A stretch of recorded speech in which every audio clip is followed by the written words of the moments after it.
Thursday, the 3rd of February 2025. We are continuing with the inquest in respect to the Highgate incident. Before we commence, I hereby order a running transcript of the proceedings since the commencement thereof.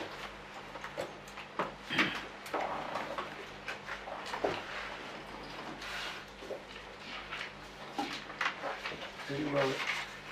Who is on? Is it still you, Ms. Bosman, and Mr. Vardy?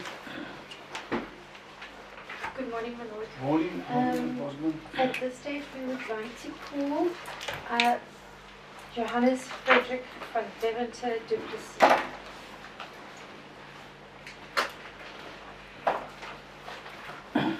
Very well.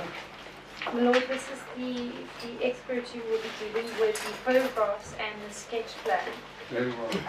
I just want to, as a matter of housekeeping, if I could hand up this bundle, we did make mention on Friday of an additional bundle of statements which were going to be provided. I have a copy for the court. If we could mark that Exhibit I, please.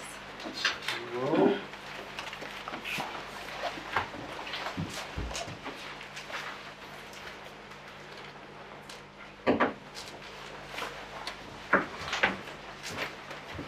Thank you. So the additional bundle is in Exhibit I.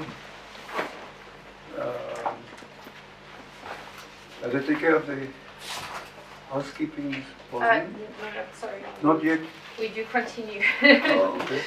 My lord, I have already handed to you a file regarding yes. the photographs there. The file. Yes, have we marked this? No, we have not marked that yet. All right. My lord. In the front page, or on the front page, there is Mr. du Plessis' statement. If we could mark that as Exhibit J. Or is it the... I've got one in the sleeve here. Yes. The touch statement. That's it, my lord. There is no written version. It's very short. It's Yes. one page. So, what do you want marked, Ms. Bosman? Exhibit J, please. And which document is it? This is... Is it the entire file or just the statement? No, I would like to... Just that statement at this stage. The statement, very well. We'll do that. We'll just get it. So,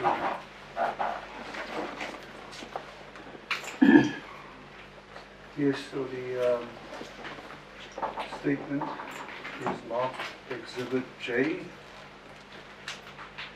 Thank you, my lord. And then Exhibit K could then follow with the sketch plan and photographs and keys there too.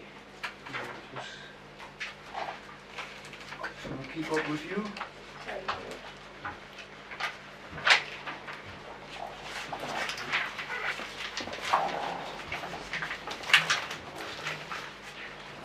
So you want the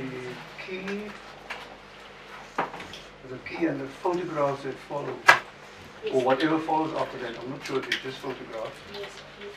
So, My lord, I have included all the photographs in the bundle provided to yourself, but as it carries no evidential weight regarding the post-mortem photographs, those I have omitted. That is from photos 61 through to 101.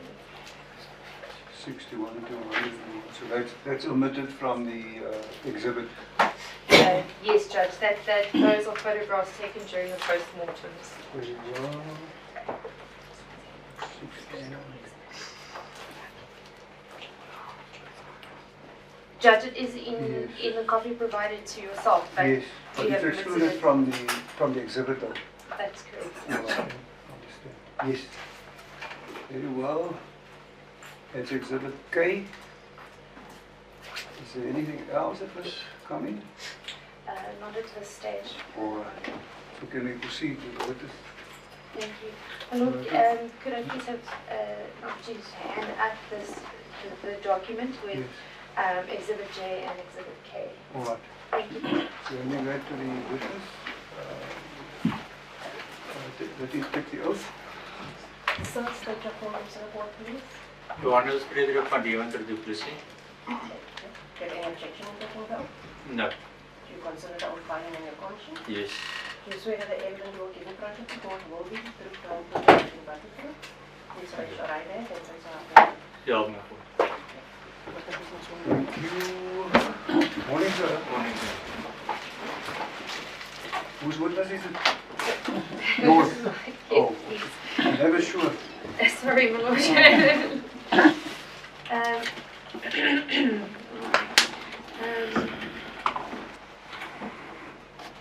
Mr. Du Plessis, is it correct that you completed an affidavit in the course of your employment on the 16th of June 1993? That is, if you look in the file on the first page.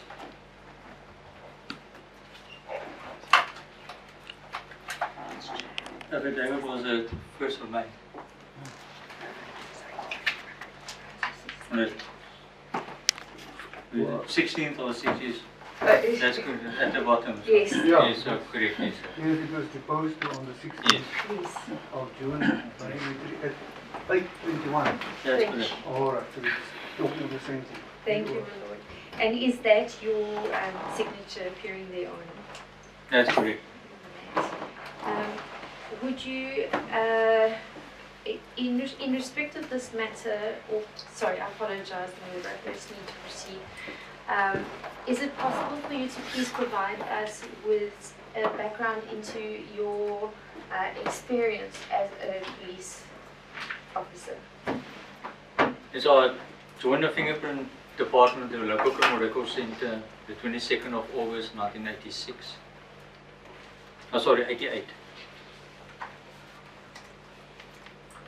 I was stationed at Fleet Street in East London at the local fingerprint office.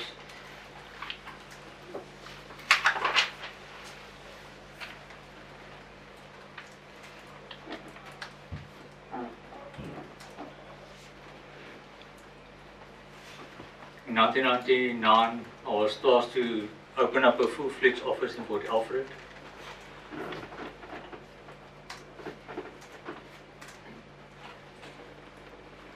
At that stage, I was a warrant officer. In 2001, I was transferred to Middelburg in Eastern Cape.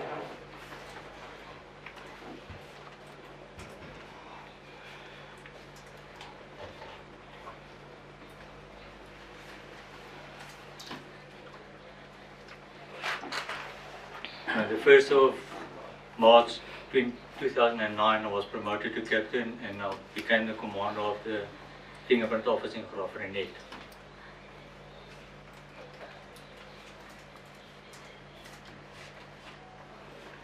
The 31st of December 2021, I went on retirement. Just give me that date again, please. 31st of December 2021. 31st December 2021. When did the retirement, you said? Yes, sir. Very well. During the course of my duties, I've been on various courses for crime scene management and fingerprint related cases and photography cases.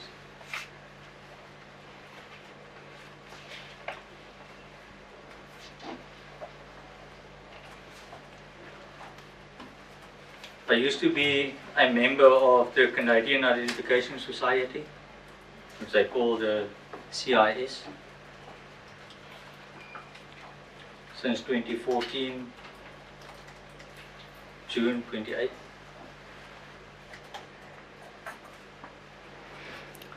I'm sorry, just repeat the date. Yes. 28th of June 2014 that I joined. June 2014. Yes. CIS you joined. Yes, sir. Very well. I was active member for the International Association for Identification, the IAI.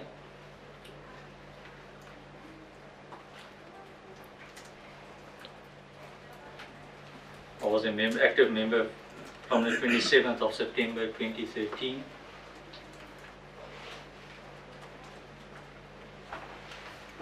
And I was an active member for the International Crime Scene Investigators Association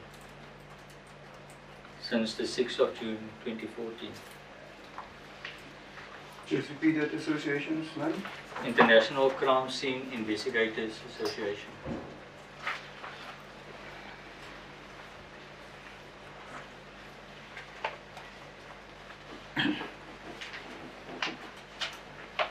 Thank you. So do you have to remain in the police service to maintain your membership in respect of these matters, or are you, as a private individual, allowed to belong? The AII and the CIS, you can belong to them as ex officio, but for the International Crimes Investigators Association, you have to be in the police. But all three of them lapsed. I cancelled my membership on the 31st of December 2020.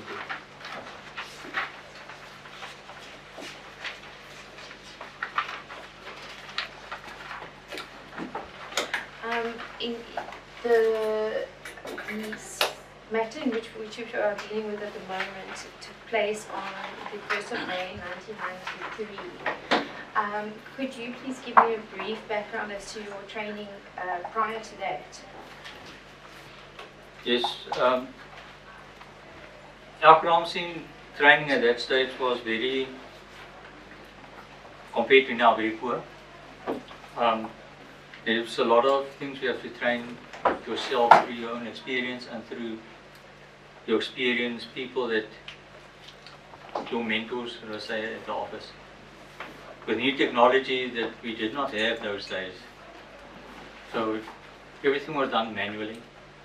So it was difficult at that stage. But as technology progresses, so our training progresses and became more in line with our overseas counterparts.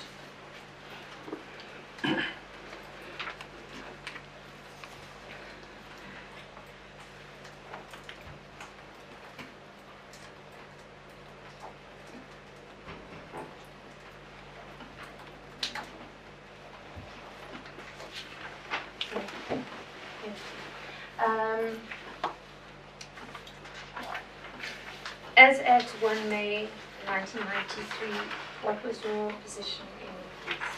At that stage, I was a constable, the rank of constable.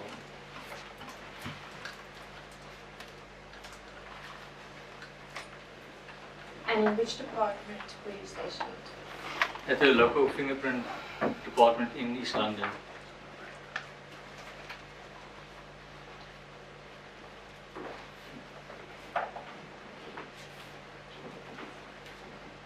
Did you have about 5 years experience at Yes, that sir. stage? Yes.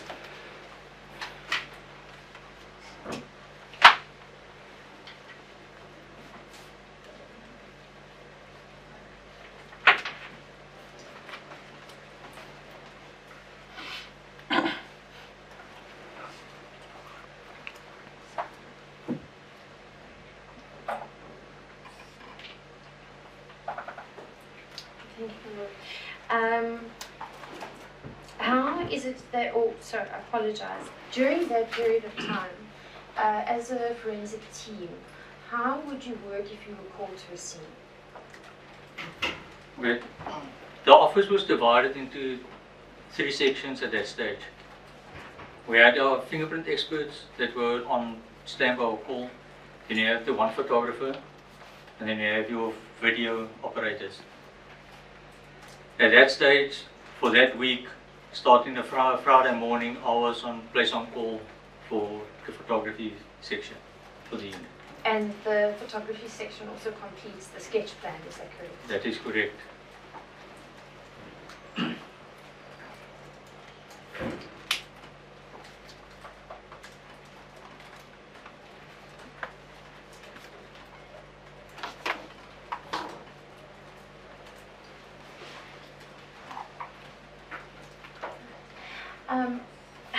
is it that you came to, or that the scene was reported to you, that you reported to? Seen as I'm being on call, the radio control phoned me and told me there was a incident at the Highgate Hotel. They contacted me on the 1st of May 1993 on 10:20. And then I'll proceed to the scene.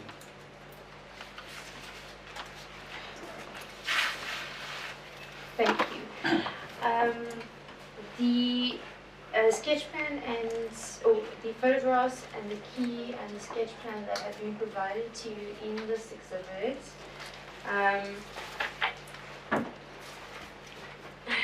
apologize. It's Exhibit K. Is that indeed the photographs which were taken by yourself on the evening, and the sketch plan which you yourself drafted? That is correct.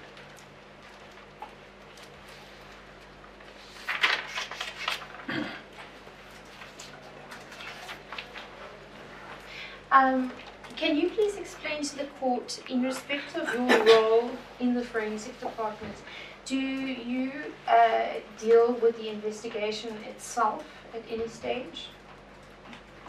No, we are trained to be collectors. We only photograph what we collect and the position of where it is from. We do not any analysis of the evidence. That is the lab that will do that.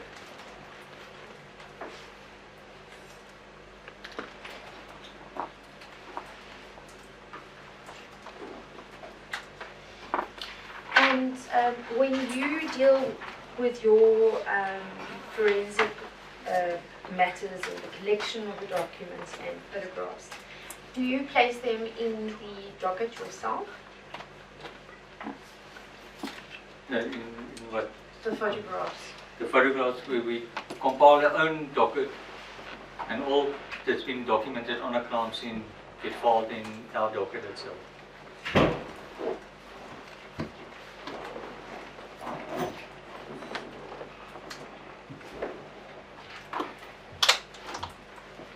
And in respect of the chain statement, where would that be placed? All copies will be in our file at the office, and then a copy of all our relevant documentation will be sent to the investigating officer.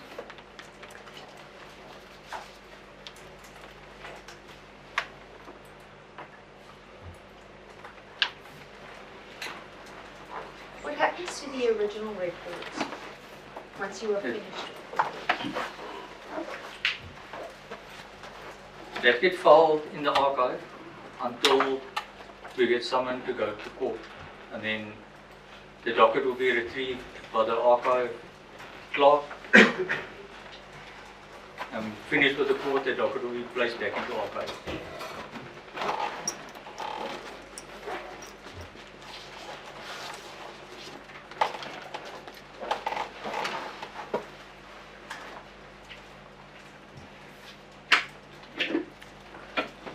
Were you called to court at any stage in respect of this matter? No, This is your first appearance. first appearance.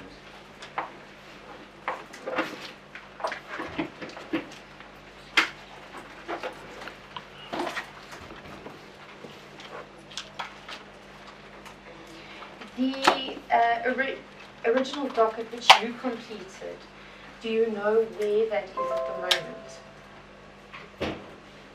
Probably in the archives at the office.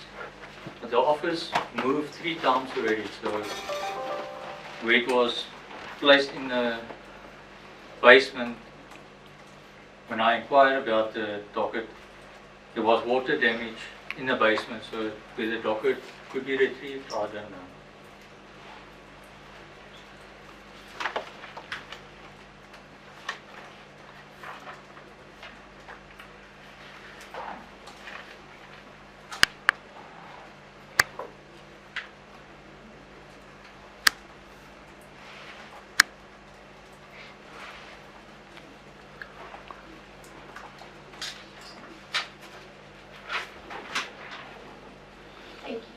I know this was a very long time ago, but do you recall the incident? I do.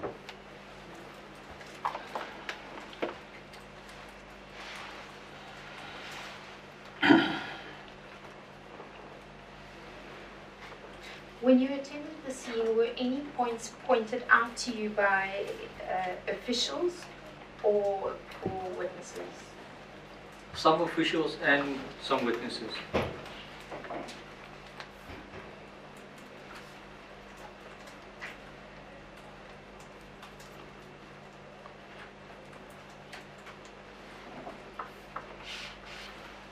On that evening that you arrived at the scene, were there a lot of people?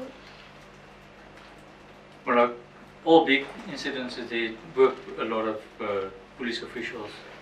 There was a lot of people, yes.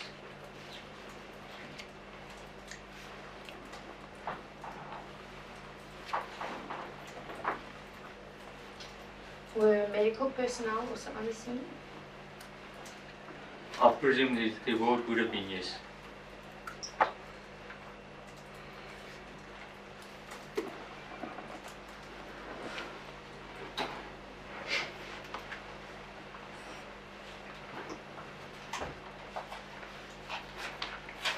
You got the call from your radio controller at 20 past 10, you say, in the evening. Yes, sir. And how soon after that did you arrive at the scene? Well, I stayed in Kanubi. I've been on the according to my statement here, I started at 11 o'clock. Started the photos. At 11 you started At taking? 11 o'clock at night. What I usually do when I get to a crime scene, I don't jump out and start taking random photographs. I first go and interview the officer or the first member on a crime scene and take a walkthrough so I can establish what to need to be photographed at that stage. So I can plan my crime scene management section. So you would have arrived prior to 11 when you started actually taking the Taking the photographs. photos at 11. So I'll probably would have been at 22:11 to quarter to 11, I'll say.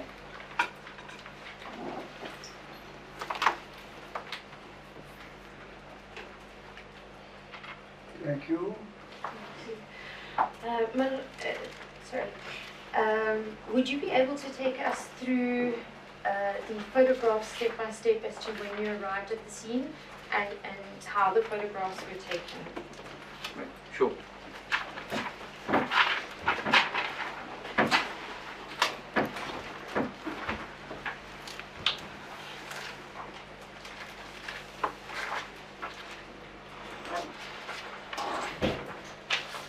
Look at photo 1.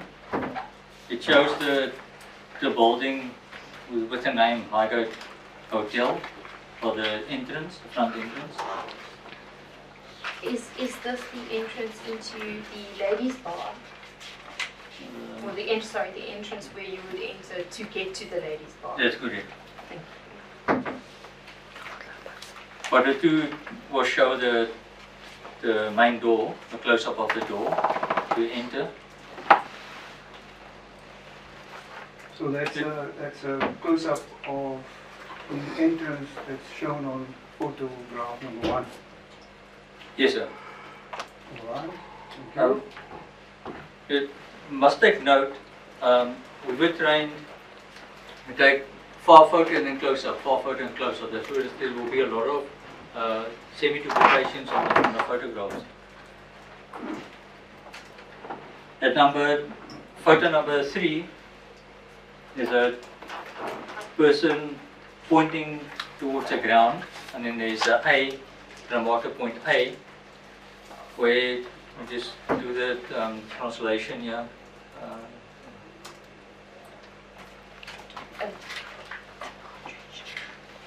It shows the cartridge lying on the floor at the entrance. Photo 4. Who's that Is it the police officer that's pointing out? I presume Right. so. I can't recall the name of the person. All right. Or the police will usually point out the exhibits to us. Okay, so when you're going to number 4, Number 4, it's, point number C, there's another cartridge that were found by the entrance of the door that leading towards the bar area. And then it's a close-up of that cartridge of at photo number 5.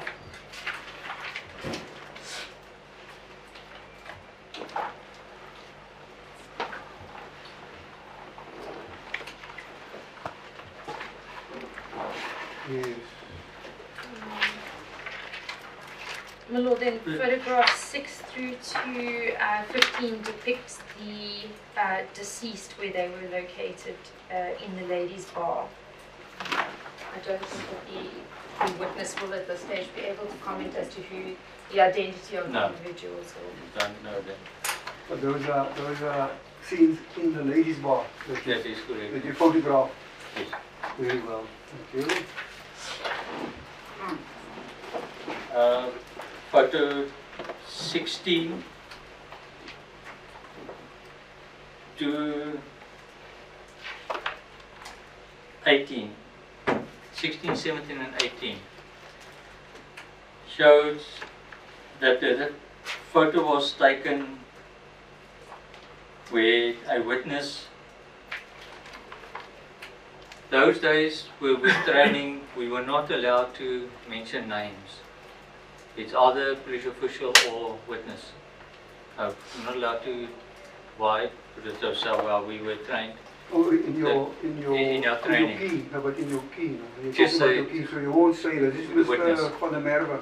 No, it's Yes. just So a you just say witness. it's a witness, Yes. or this is a police officer. Yes. That's what you're saying. You won't Yes. identify the person. No, yeah, we did not identify. We just say, according to in Afrikaans het die getuie dit uitgewys. All right. So Judge, you can see that is reflected in point I, where it's Mm. just referred to a witness, a getuie. it's here on Photo On 16 your- to 18. your key, sleutel tot sketsplan. So Yep. you're referring to I, is it? Point I, yes sir. Point I, so there you say the alleged place where the witness Yes. was sitting. I, J and K. I, J, and K. Yes, so it's a similar wording. Prior to the alleged attack having taken place. All right. Same person. Yeah. Can you take us through the process of the photographs which were taken in 16, 17 and 18? According to the witness, that was a position he was sitting prior to the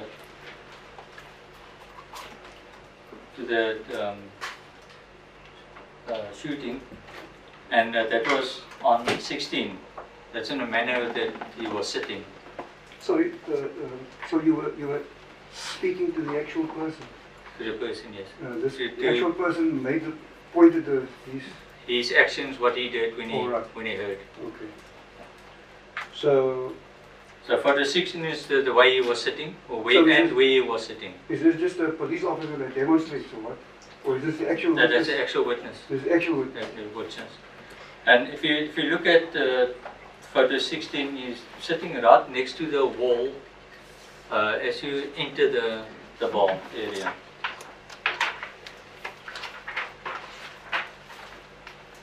If you look at the photo 16 with a person standing in the doorway, so Yes. right to the right hand side where he was sitting, with the witness sitting. So when a person enters the bar area, you have to look to your right hand side to be able to see this witness.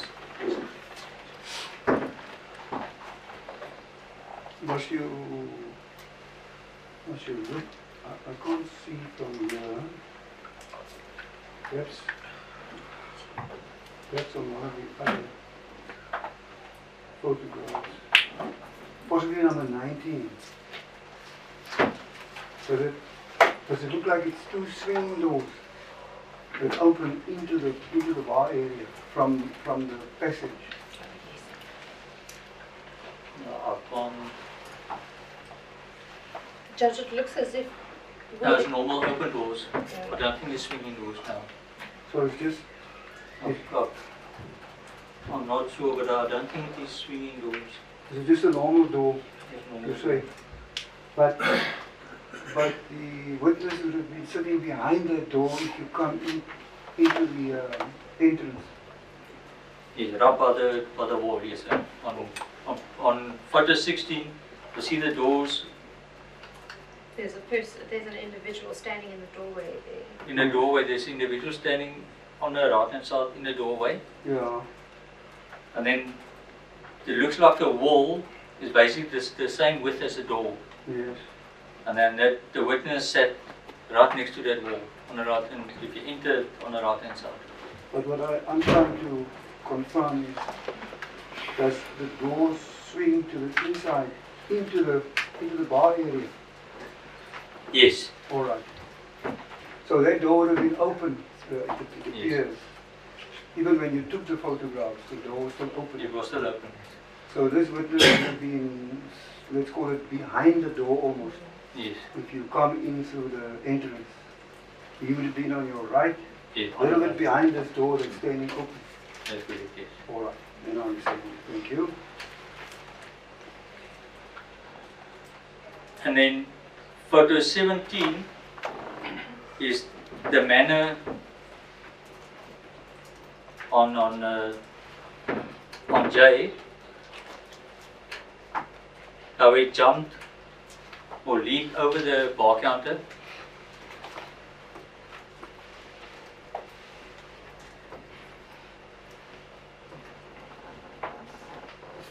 And on photo 18, which marked as K, is where that same individual, the witness, took possession behind the bar counter and with a firearm in his hands, obviously to retaliate.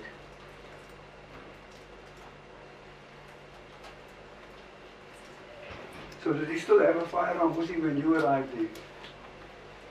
This witness? I presume I that, presume he did. presuming that's his Because own firearm. that was his firearm, yes. So he presumably still had it on his Yes. person when you arrived, and he was now demonstrating with his own Well, firearm what happened, yes. what he was doing.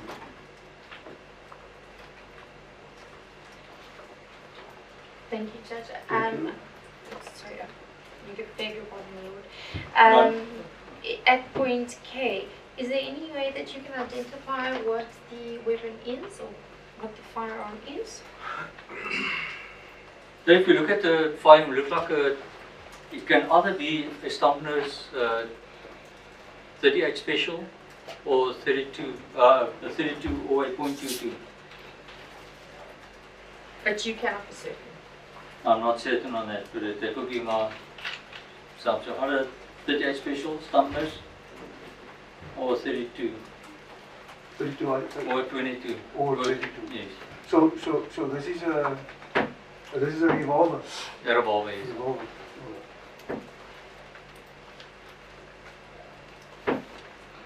Very well. My Lord, if I could just place on record, it is not in dispute that the witness who performed these activities and pointed out the points to the present witness is Edward Bayman Lombard. Did you hear those names? Edward? Edward. Yeah. What's his second name? Bayman. Bayman. Bayman Lombard. That's correct. All right. I assume you wouldn't recall that. Mm. Very well. When in photo 19, that photograph was taken in the same position as the witness was standing on photo 18. So I took this photograph over, he said, this what? Section in front of the photograph that he said. Just to see the angle of the what he was looking at. The K is written on his head. On his head, yes.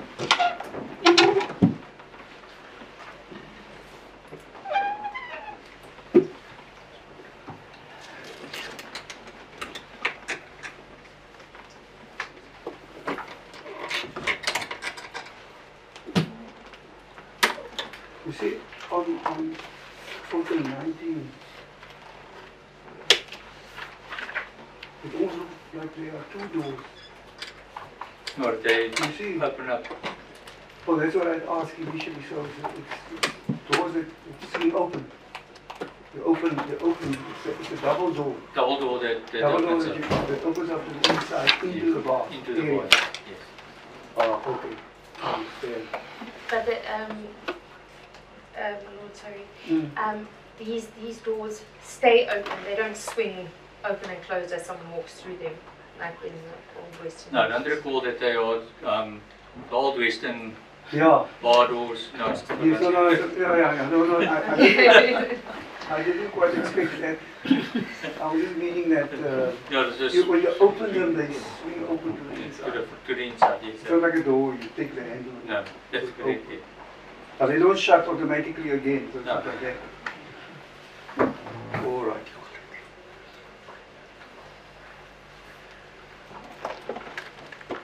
Very well. Okay, then photo 20 is where the same suspect stood. Now, this photograph was taken in from a different angle to see the doorway from the doorway view. Just explain it a little bit more. How exactly did you take this photograph? Where were you standing? I was standing outside the swinging doors. Yes. I was standing outside the swinging doors. In the passage, or In the whatever. passageway, so the photograph where you were standing. All right, so you were looking Into the bar.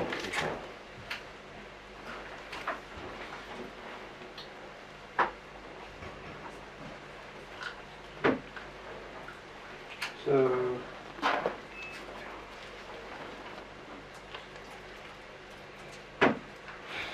on the far left, that seems to be the entrance, the actual entrance into the bar. That's into the bar, yes. The other opening seemed to be into a kind of a storeroom or something. Now that section there, if you look at the photograph number 21, that's the staff entrance only door that to go behind the bar area. All right. So that brings you behind the counter. But behind the counter, yes. I see. All right. So on photo number 20, Mr. Lombard would have been to the right. If you enter through the entrance there, Mr. Lombard would have been towards your right. That's correct. All right. Then I understand it. Photograph number 2 is now if you go back. it is showing the if you want to go out again. So if you look at photo number 2, so photo number 22 is photographed from the opposite direction. Just a minute. 22. Oh, it's So from, now you exit the premises from the inside. from of the inside to building going out. towards outside. Yes. And is that individual there the witness who pointed or who demonstrated where he had followed? Is That's that correct. What is that point? Is it M? That is M, yes. M.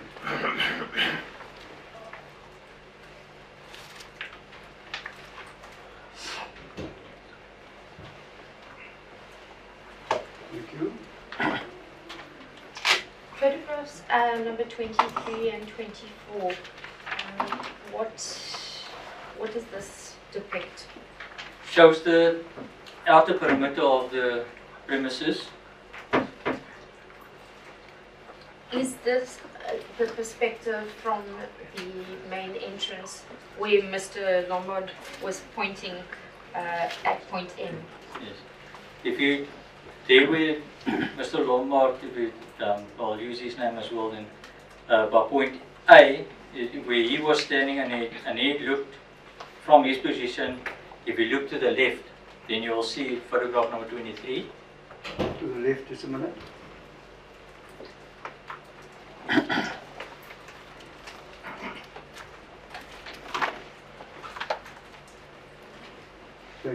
That will show the entrance towards Highgate underneath the subway bridge.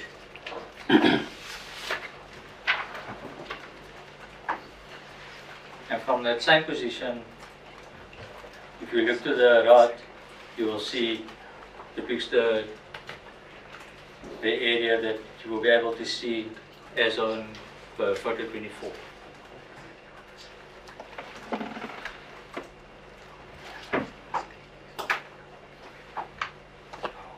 That is a long four-tracker road. Yes, it's long. It goes. I think that one goes right up into Dawn area. Yeah, the road that runs past the hotel in the front, past the hotel. No. So that's the road that you see there on number 24.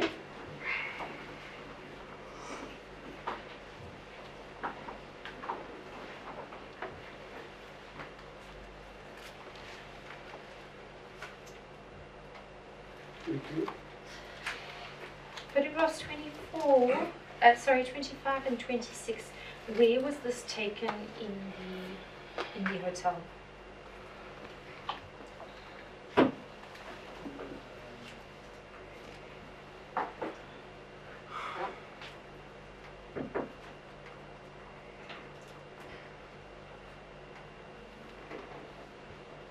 I cannot recall it. No, they not make mention of the point B, which is put that to The key. point B on the key. Yes, But that was in the reception. on function, yeah, in the reception. Thank you. Mm. Yeah, on function call in the reception area. Okay. Thank you. Then photo 27, 28 and 29, are those also cartridges which were located?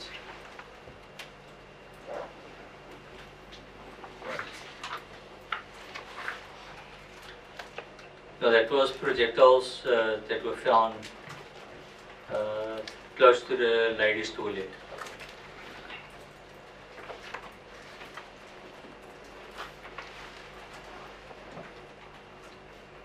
And then photo 29 is a close-up of one of the projectiles. Marked as went in.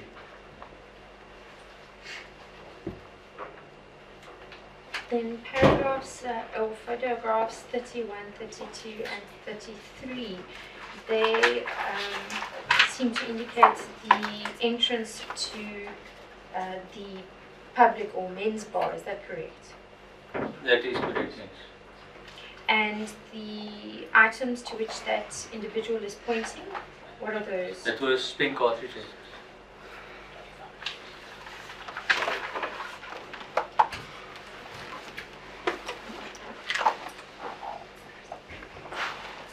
If you can just briefly describe photo 34, where is that facing? What is it looking into? They're facing into the bar area. Is this the men's bar? I'm not sure if it's the men's or the ladies' bar. I cannot recall that one. See on over according to the map that I drew.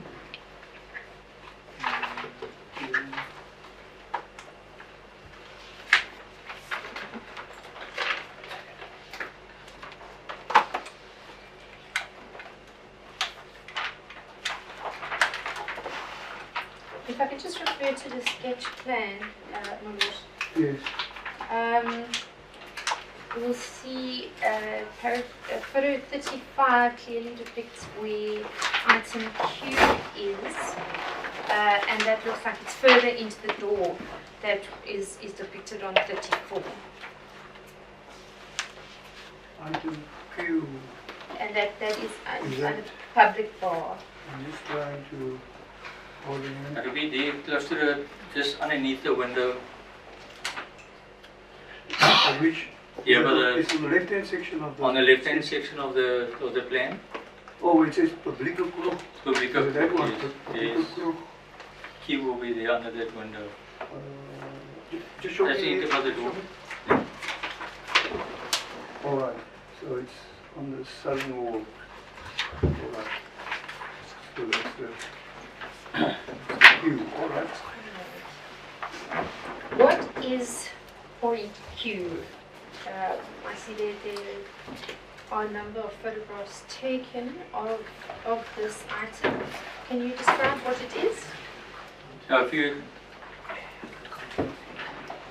now I'm not a ballistic expert, but I had it here. So, if you, it's the same thing as on photo 35 and 36 and 37.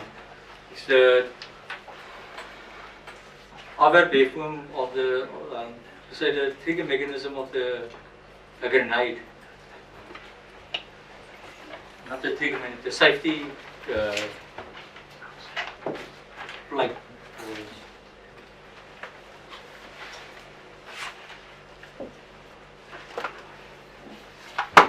If you look, you can just explain that if you're holding a hand grenade and you pull the safety pin out, Yes. then the grenade is still safe until you release the hand grenade. In that section there, it will flips off, and that it will activate your trigger to fall down onto your primer to ignite your hand grenade. It's like a handle. Like a handle, Handle on yes, this. to hold onto the Yeah. for safety feature. So it'll still be, even if you remove that, But it will still, it's still be safe still safe until until you you release. release. Okay. Thank you. If I can just confirm, do you have any training in respect of explosives, or is this just from your experience of? That's just out of my own experience. I have no formal training on explosives. I see photo 38 is also depicting the same The item. same type of thing, yes. Then photos 39 appears to be more into the bar. If you will recall, my lord, during the inspection in Loco, that wall was removed. Yes. So this is the men's bar, is it? Yes, my lord, they refer to men's and public bar Public as bar. the same. Yeah. Same I think bar. the witnesses at the inspection was talking about the men's bar and the ladies' bar. This witness seems to refer to it as the publieke kroeg on the plan, public bar. Alright. But this is, yeah, alright, so that's the area that we visited.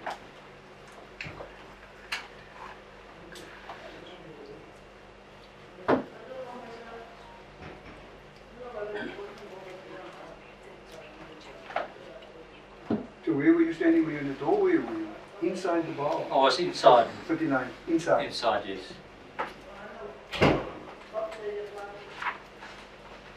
Now, photo 39, we're having the same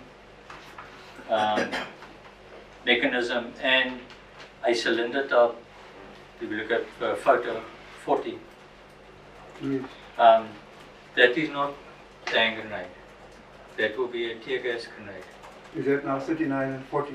39 and 40 years. Alright, so that's, you say it's a tear gas Grenade, yes.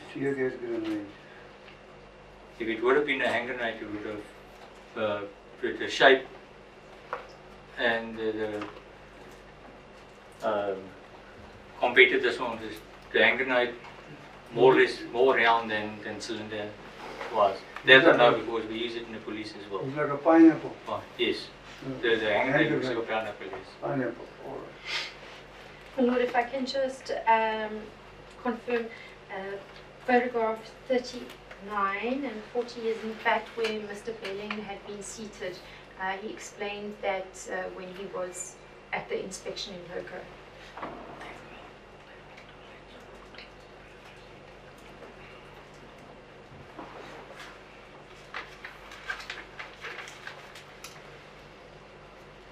Yes.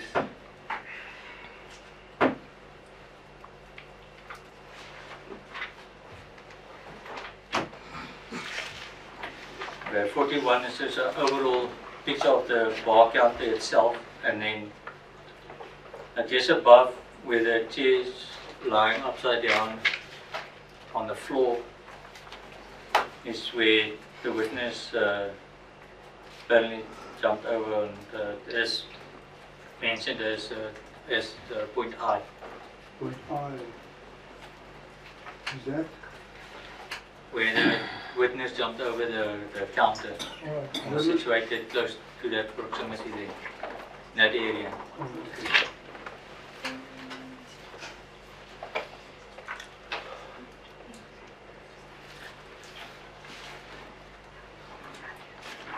Apologies, I just want to seek some clarity in respect of that. Yes.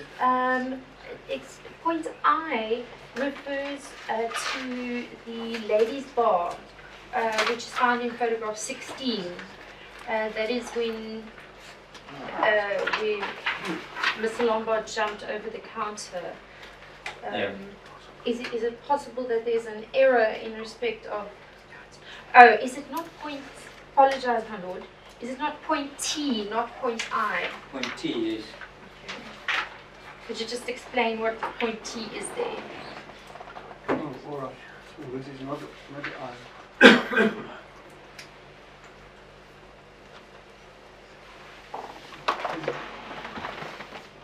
Point T is where a projector was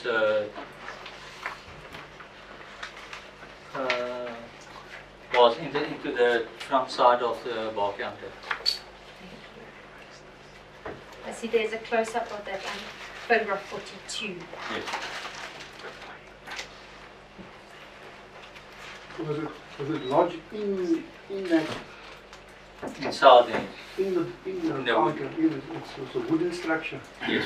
Alright, so it is found inside lodged inside the bar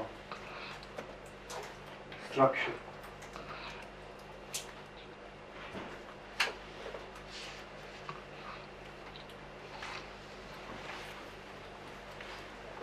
Alright, so that's point T. Yes. Alright. If we look at photograph 43, that is in fact the area where Mr. Belling had been seated. And in photograph 43, 44, and 45, there is an point S. Could you please explain what that is? Well, that is the same type of safety mechanism from a grenade, whether from a grenade or from a tear gas, use that same type of safety mechanism.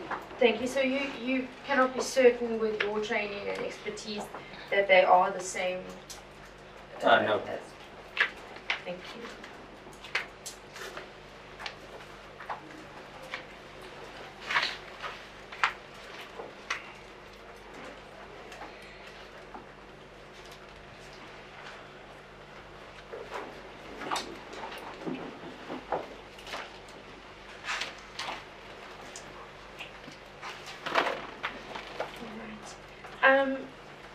Can you briefly explain point or photograph 46 and 47?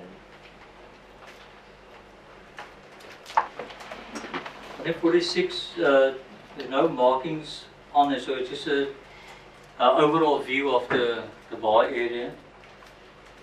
And I cannot recall why I took photograph 47. If I can just point out, if you look at photograph 47 and you look at the P and the I of clip drift, it seems to have a blue marking around that area.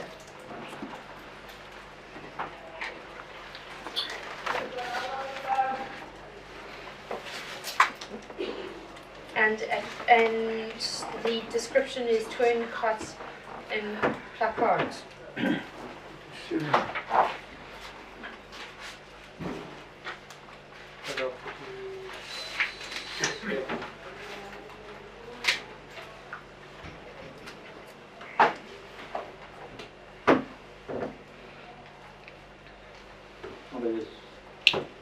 Photo quality is a bit bad. Yeah. Okay, if that was in the original photograph, then yes, then it will be a hole in that placard of the of the clip drift. Yeah, but it could be a sort of a type of circle, almost like a drop. Teardrop almost. Yes, like a teardrop on that poster that encloses the P, the C, and the R, and part of the I. So that hole is somewhere there in that area No, of those letters. sure. Yeah. But as you say, it's difficult to see the actual hole. Yeah, it is, On the it is photograph. difficult, yes.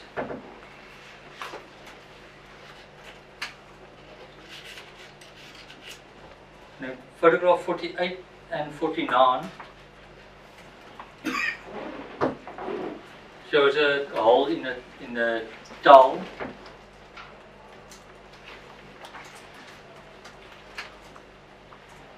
Now, for 48 and then 49 will be the close-up of that hole. Yes.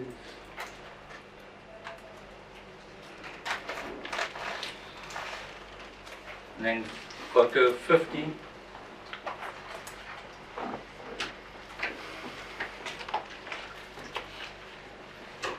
Is for understanding where the grenade fell on a bar counter.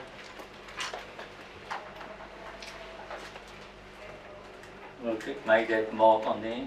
50 would be a close-up of the serving hatch on photo 39, which enters the pool room.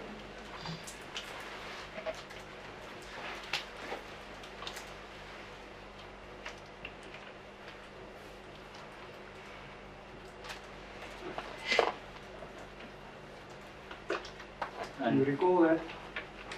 Vegas. Do you recall that what the advocate is saying? I don't recall that it's a serving hatch, but I did not been there again, so if it's a serving hatch, and I'll take a word for it. If they have inspection in local, no, accept that. Mm. Well, I'm not sure that is the technical name for it, but Yeah. it's the area so that it enables the Yeah, so bartender to serve both You rooms. you can serve both sides. Yes. Yeah, it's like a gap there in the wall. With a little counter that you can see on photograph number 50, which then depicts whatever mark was left by a grenade. So it seems like this photo then was taken from behind. Was we look deeper into the photo in the darker section. It looks like the pool tables are standing there. Yeah, you're right. There's if you look further than let's call it the counter section, and there's, you can see the outline of the pool. So that is at the pool table. Snooker or I'm pool told table. there's a difference between the snooker table and the pool. I'm not sure what it is. But Okay, it's a ball table. No. it's a table. So there's a table. All right. Right, then in the photos 51, 52, 53, it's all the way through until 57. Those photographs, where were they taken? They were taken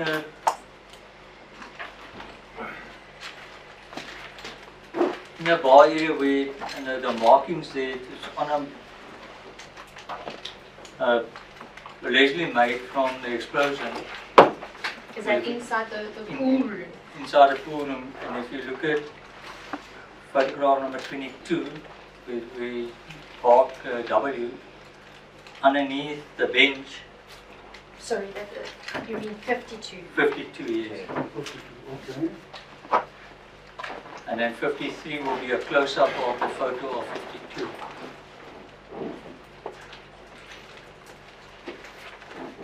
anyone point these points out to you? There's a police official on the crime scene pointed these things, all the points out.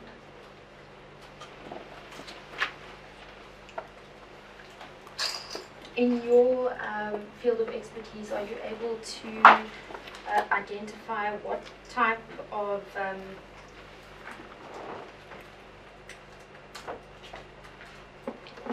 points X, Y, and A1 and Z are? That would be from shrapnel from a hand grenade.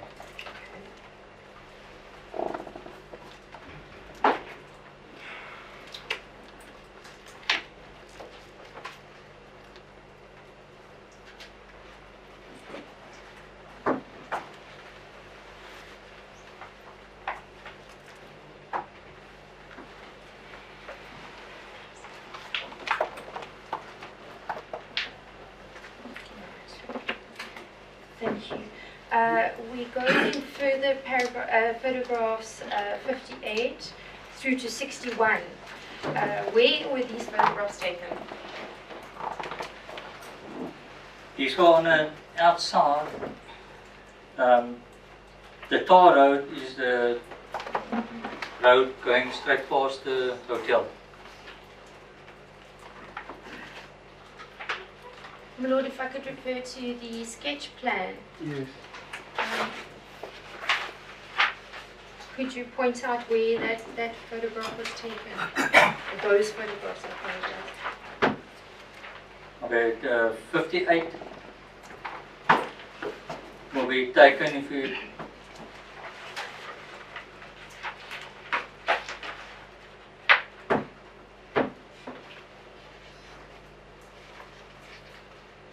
if you stand there by the top section where I wrote parkeerplek, more or less there, Yes. photograph, and you look towards the right of that ending of the sketch plan, that photo 58 was taking that direction. So that would be in an easterly direction.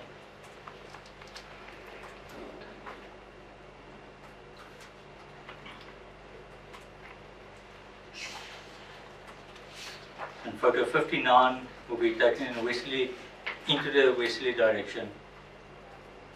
Basically standing on the end of the sketch plan, looking left. Okay. On the looking from east to west, you say? Yes. All right.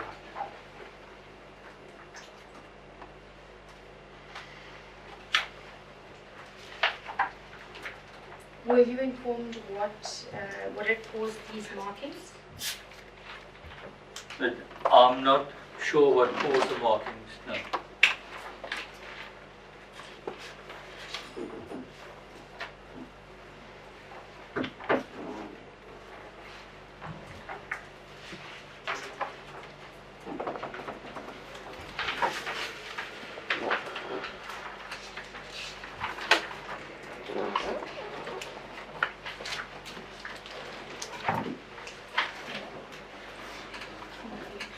If we can just refer to the last photograph 102.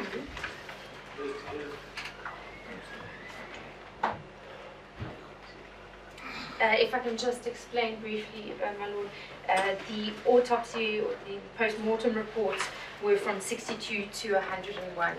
So 101 is the last photo which is in the album. So 102 is the last photograph in exhibit K, exhibit K. Yes, my lord. Right. Yes. So Photograph 102 depicts all the spent cartridges that are collected on the scene.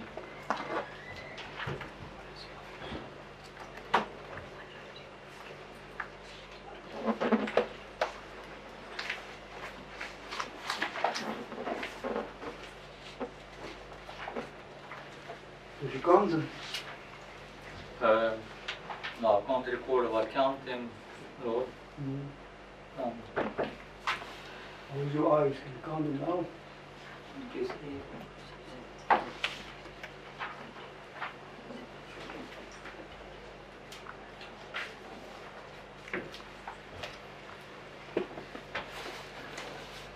seems like it's 35. 35. Yes. But I counted correctly.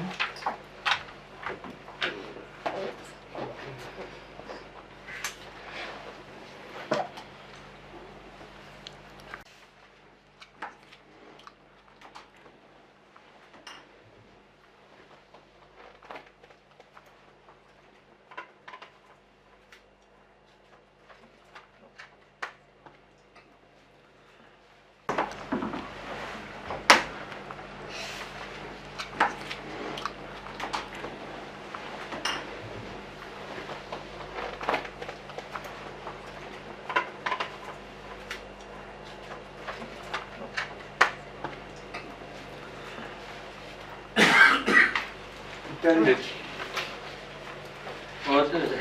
Sometimes I get 30 and then I get to be 5. It's difficult. No, right. But no, No, it's fine. won't be more than 35. Okay. That's for sure. Were these the cartridges which were located on the entire scene? That is what our collected is. And they are placed on different envelopes. There's certain. That were on different places where they were collected. Thank They weren't collected all at one place. So they were marked where they were collected. So on the envelope, Yes, there's sir. it's marked where that Where they were particular collected. one was collected. Yes. And what happened to these exhibits? These exhibits were handed to the investigating officer at that time.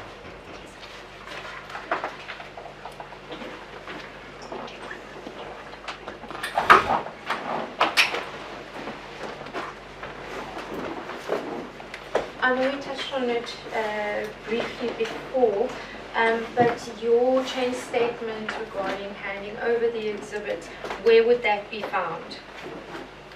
That would be in, there's a chain of custody photo that we will have where we enter the exhibits would be in my file.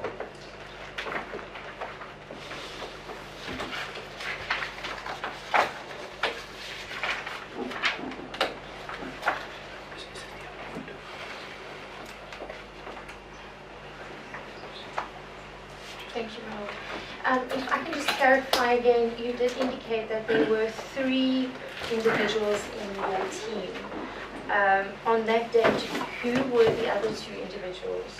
The fingerprints expert and video expert. I cannot recall who was working on this crime scene. Is it possible that it was Lieutenant Stassen or Stassen, sorry, and Sergeant Nordier? Can be possibly, yes. Can be. Were they your colleagues at the time? Yes, sir.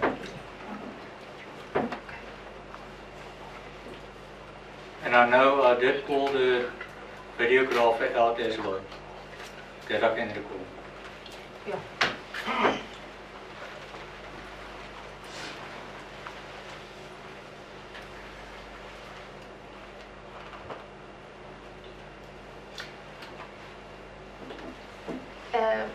If I could just then clarify your role in the matter, did you lift any fingerprints in this matter? No. I was solely there for collection of forensic evidence and photos.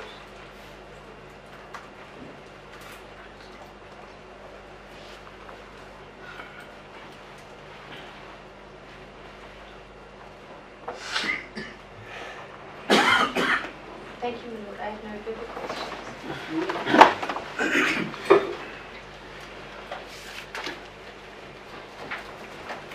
Ms. Barney, I'm going to take the morning adjournment. As a call, please. All right.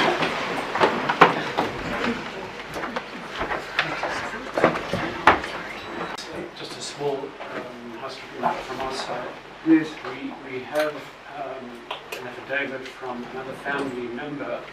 It's Bernice Elizabeth Woodfield, the wife of the late Derek Woodfield. My Lord, this affidavit was part of the family statements at Exhibit C, starting at page 175. Given the court, we'd like to hand up the original to you. Very well.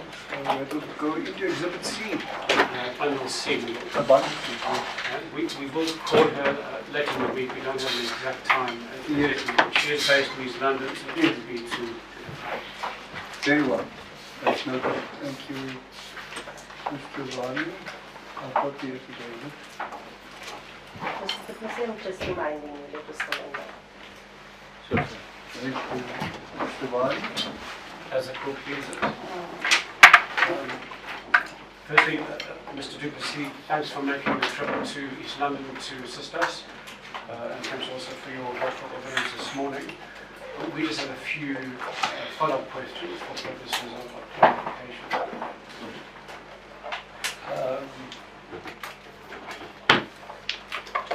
You mentioned in your evidence in chief that this is the first time you've appeared in court in relation to the Highgate Hotel massacre.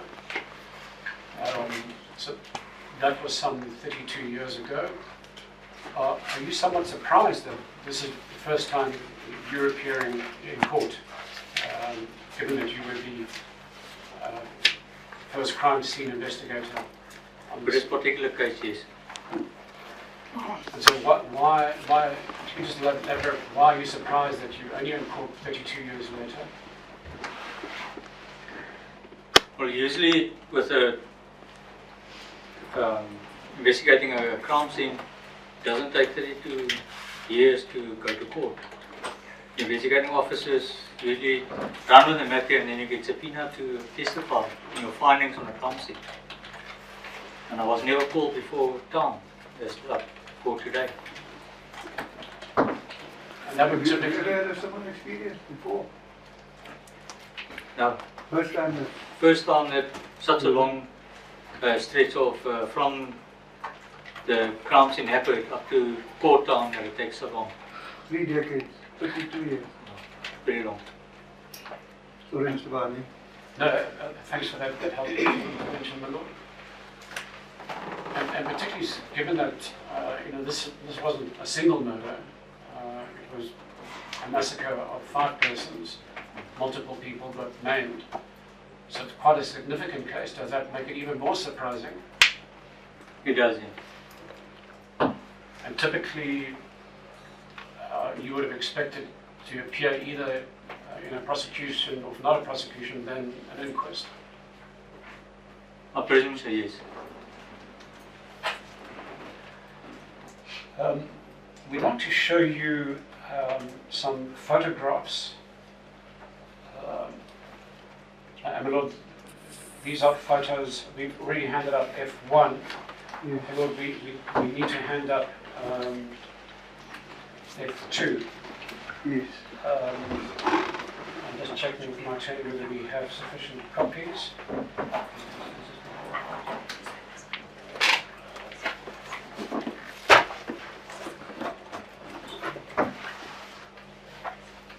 Look, we're going to hand up second photograph. We're going to mark it F2, so it can go with the other photograph we handed out previously. Yes. With the new record, we'd like to hand this up. Very well.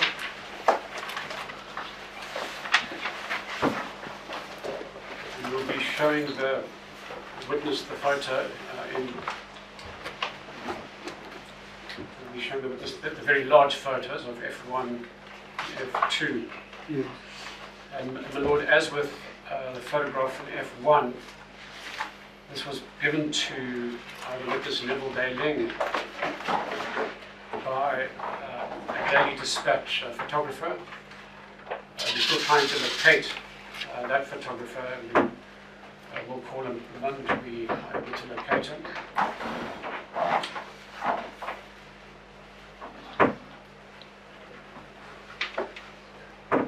So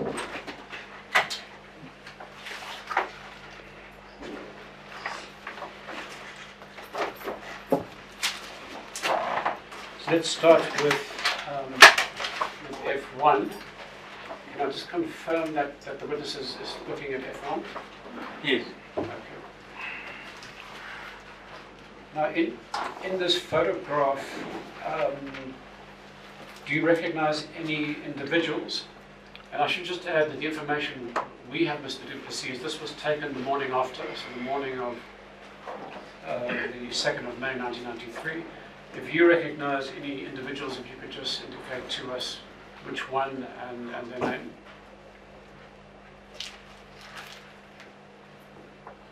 Unfortunately not. I can't recall their faces or their names.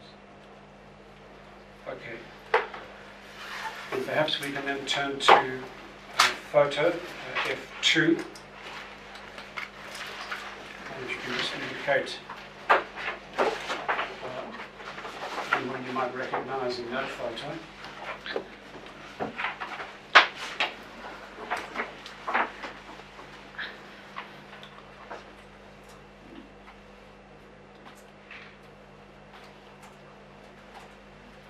I'm not 100% sure, but this big gentleman standing here, more or less in the middle of the picture, seems like it could be Mr. Risto, if not mistaken. What is the name? That was Warrant Officer Donald Risto. Russell. Yes. I'm not 100% sure what it looks like him. And if we can just... I'm sorry, Mr. Avani. So this is that the gentleman with the light colored long sleeve shirt, sleeve on the right With the is jeans. rolled up in a denim jean. Yes. Is that the one? All right. Okay. Thank you. Sorry, Mr. Avani. No others I can't recall. No, thanks, my Lord. We did need to specify which individual he was pointing out. If you look in the background in that same photo F2, you'll see there's a vehicle, a white vehicle parked against the wall. It looks like it's a police vehicle. It has a police emblem. Yes. And then it has the wording bomber priming, bomb disposal. I see that. You see that vehicle? Do you know who that vehicle belonged to? To the bomb unit, the bomb explosives unit. And what were they doing there the morning after? Well, probably to canvass the scene after the hand grenades, whatever, and the shots that went off. That was, I presume that was their prime duty then, Right. on the crime scene. Would they have prepared a report of their investigation? They should have, yes. And did you ever get to see that report? No. The Lord, as far as we're aware, that report is not in the docket of the record, and if the court so pleases, we'd like to ask Captain Peterson if he could try and trace that report. Yes. Captain Peterson is present. And he's noted the request very well. He confirms that. As the court pleases. All right, there's nothing else you can identify in the photo. We can then... Well, just that I see beyond the bomb unit disposal vehicle is the old right unit vehicle, the TRT vehicle. Yes, Probably for assistance. that's right. Perhaps providing extra security or something like Yes. that. Thanks for your assistance, Mr. Peterson.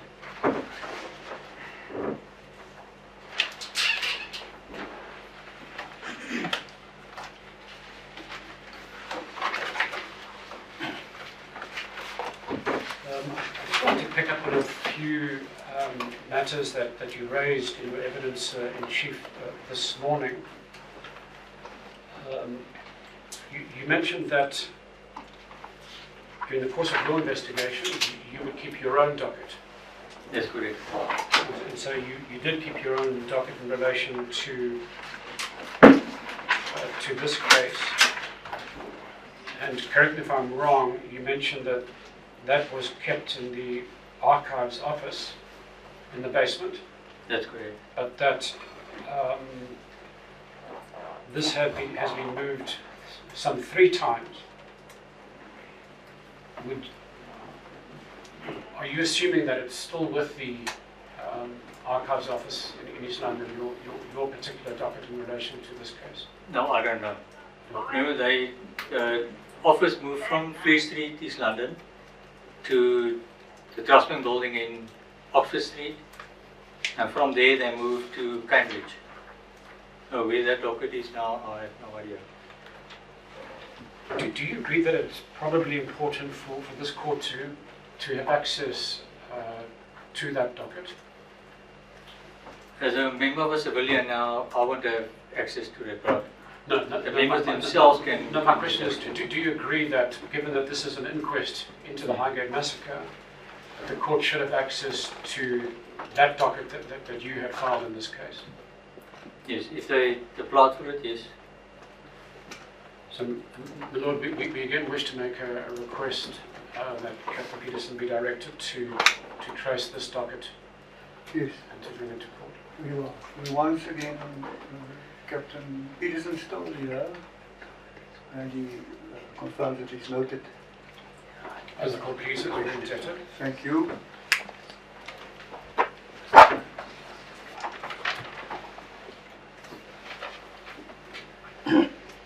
Mr. Duplessis, you mentioned that on the scene, when you arrived there that evening,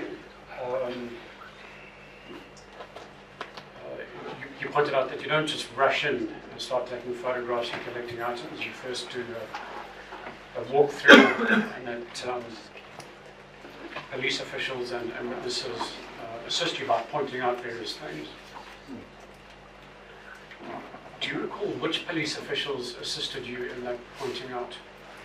Unfortunately, I can't recall that. Too long ago. Right.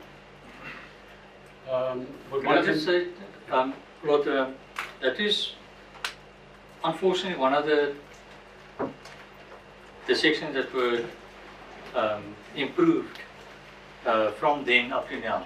We need technology to be in a better position in circumstances like this.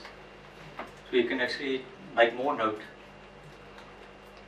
We were not trained at that stage in crime scene management for things like this, but we do now. So it only became a requirement to record these names in subsequent years? And I'm assuming that you would also have no recollection of the particular witnesses who pointed out things to you? Unfortunately not. Would it have been possible that one of the investigating officers, or one of the police officers on the scene might have been Warrant Officer Bossa? From the murder and robbery units, possibly yes. And the witnesses who assisted you, would these have been individuals who were present in the 2 bars at the time of the shooting? Yes.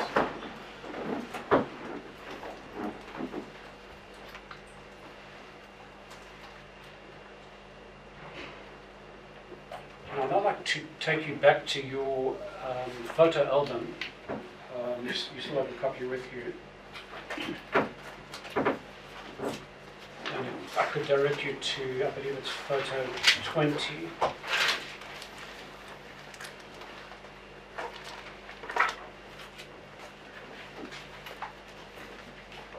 And you recall that the court had a few questions in relation to photo 20 and this grouping of photos. And I must say, in the beginning, I was also a little confused about the configuration that we were looking at. So if one looks at photo 20, on the left-hand side is the main entrance into the ladies' bar, and then on the right-hand side there's an entrance into a storeroom. And as we can see, Mr. Edward Benjamin Lombard is posing there at L.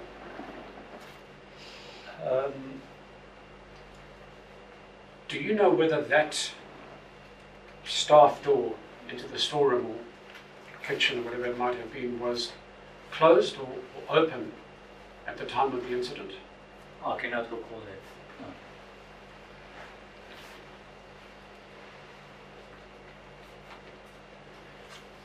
Then if we could move to photos 36 and 37.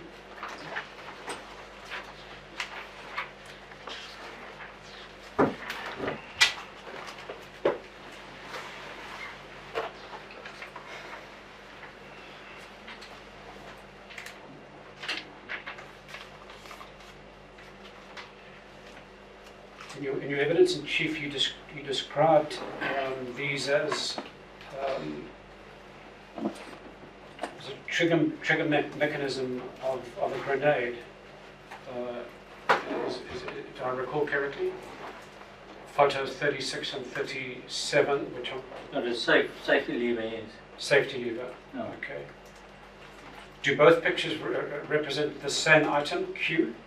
Yes. One was photographed as found on a crime scene, 36.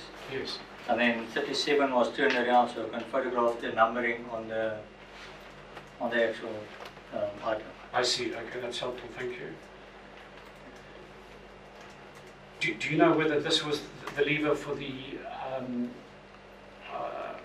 right grenade, or I suppose the tear gas canister versus the actual hand grenade? I'll take that as the tear gas grenades one, because it was lying in the proximity of the tear gas canister. Okay. That was our thinking as well.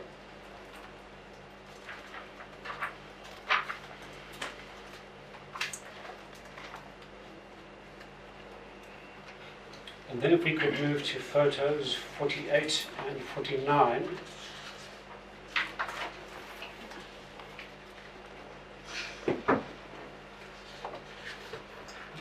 Milo, just for the court's information, photo 43, Mr. Neville Benning confirms that is where he was seated, and the blood on the floor, he says, was his blood. We could then skip to photos 48 and 49. And here you can see that the photos there's a bullet hole marked U, a hole in the tile marked U. Did you assume that was a bullet hole? No, it was just a hole. I can't recall if I mentioned it as a bullet hole or a shrapnel hole. I don't recall that I said a bullet hole. Yes, a hole. And at the time, did you take a view that it might have been shrapnel or might have been a bullet hole? That's why I photographed it, yes. Okay. Because it was out of the ordinary. Right. Although you couldn't tell at the time what it might have been, and there was no matter lodged in the tile. It was not what I found at that time. Okay. And can we just specify where you took photos 48 and 49? I cannot actually recall where I took that and where that was. Can we assist you perhaps by looking at your sketch plan, if you have it with you? So it's quite small handwriting, but U seems to be on the left-hand side of your sketch plan. And it's between the publieke kroeg and is at the stoorkamer. And then there's a little section next to the publieke kroeg which looks like it's a little kitchen of sorts. And then there's you in the depicted in that little elongated section next to public kroeg. I don't see that any, it's on the left hand side, yes. Was that area completely closed off, or was it open? I cannot recall. If you look at the photo, it should have been closed off. If you look at the door, right into the photo. I suppose that the question that arises is that, with all the firing, did the bullet somehow come in through an opening, or did the gunman actually come into that particular room? No, I cannot answer you, I don't know. Okay.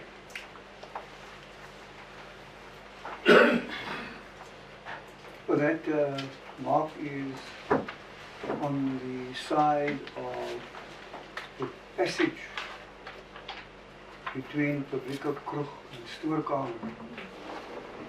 Yes. So whatever caused the mark, the object that caused that mark must have somehow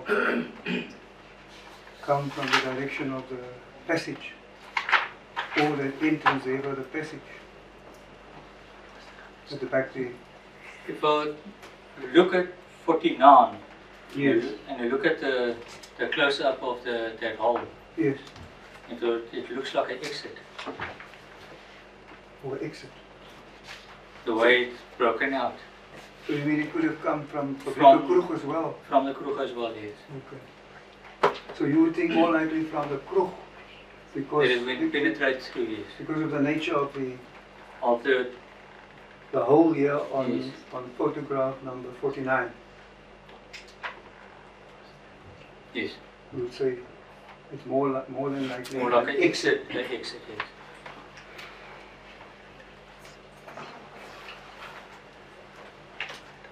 Did you perchance see the entry hole on the other side of that wall? I cannot recall that. So that could have been on the publieke kroeg side of the wall.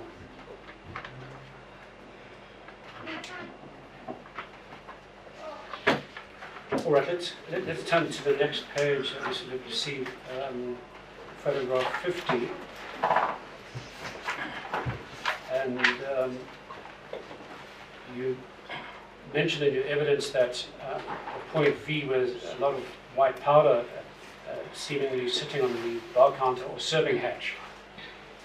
If you recall, this was where the barman could serve customers in the snooker room.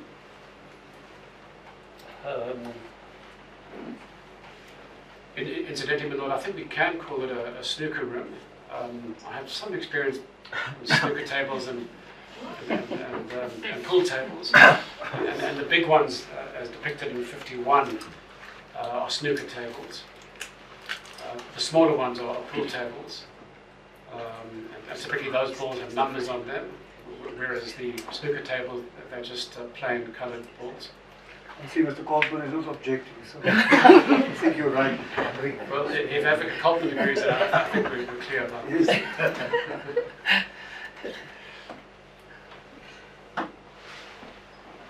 So if we look at photo 50, it seems to be quite a bit of white powder on that countertop.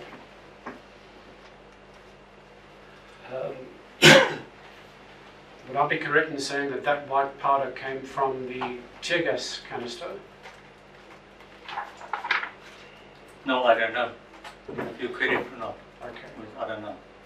Because the evidence of some of these surviving witnesses is that they complained about this heavy powder in the air, which made it very difficult for them to breathe, which they assumed was part of the tear gas.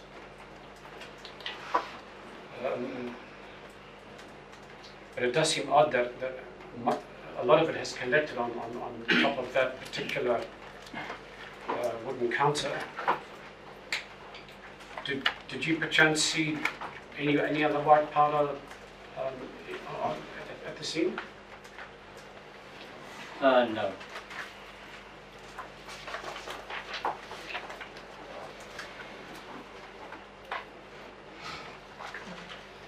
And then if we could look at photo 51, which shows the two snooker tables.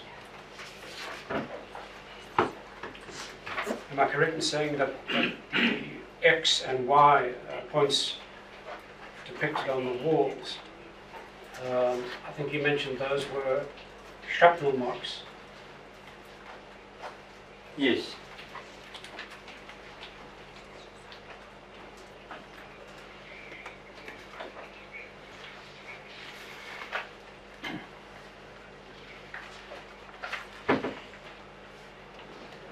Were those the only shrapnel marks you picked up?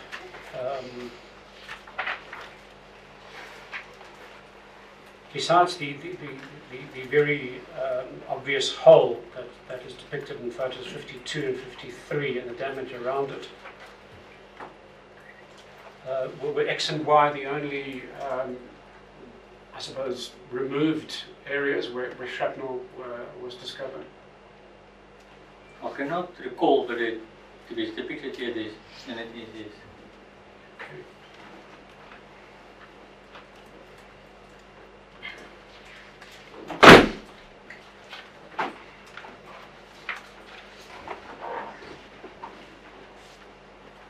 So 54 and 55 also depicts points X and Y. Then if we look at 56 and 57, am I right in saying that this is also the snooker room and on the floor next to one of the snooker tables? That's correct. And its top one is the areas marked Z and circled, and on the bottom one, two areas circled marked A1. What were those marks? On 56 is the spin cartridges, and 57 is the projectiles. Oh, I see. Those were actually projectiles. Right.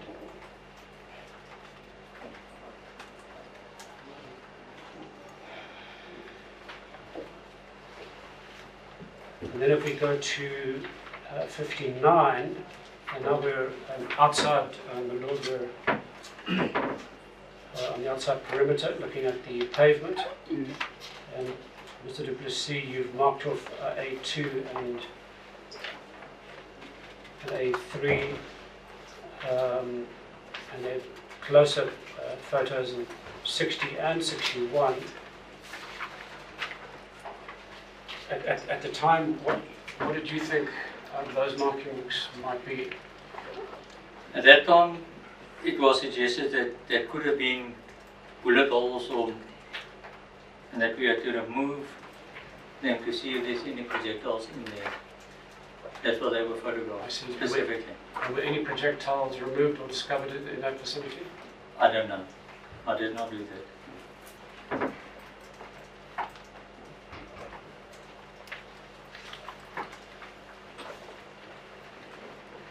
And then if we go to photo 102,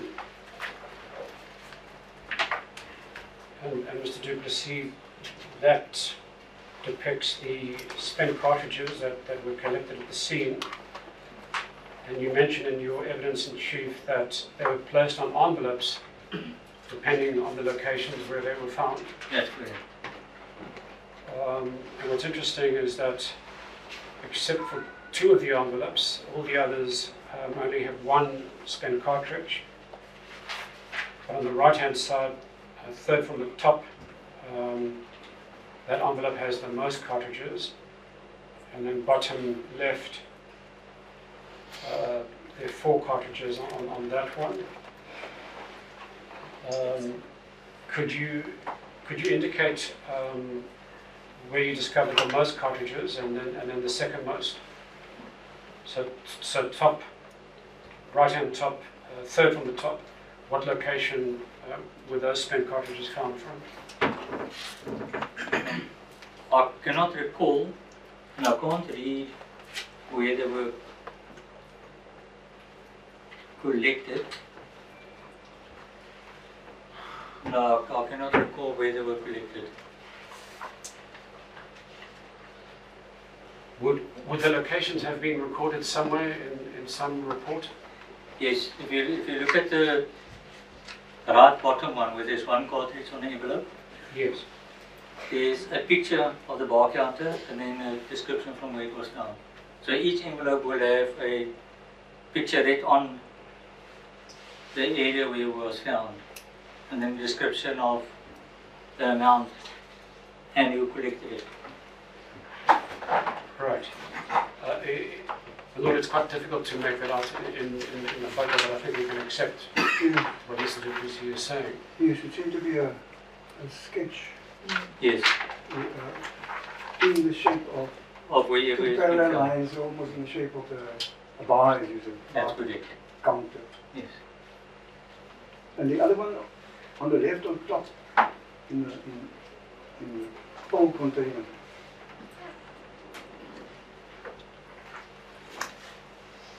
I think what might have happened then that we ran out of envelopes and I used a full container for one of the exhibits. Oh, That's possible. nothing special. No, nothing special about that. We do that sometimes if we run out of logistics and we compromise. All right.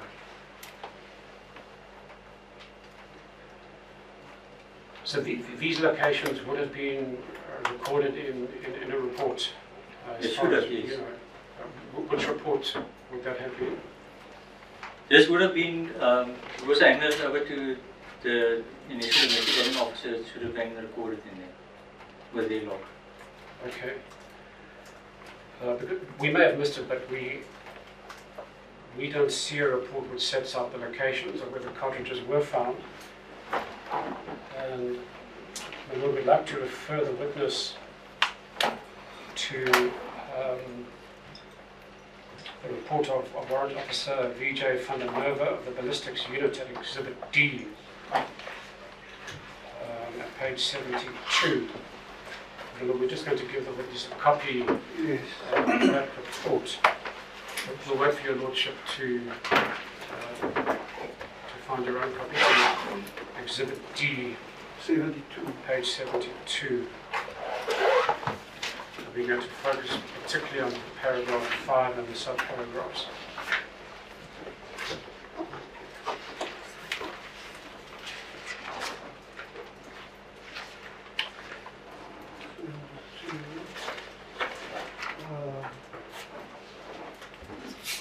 My 72 seems to be was just a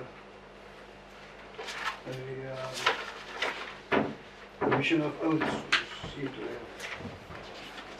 have. Are you in bundle D? Yes. That's van der Linde, you say? It's the statement of Victor Jacobus van der Merwe. Oh, by me it's 73. Is it 73 in your copy? 70 in my bundle.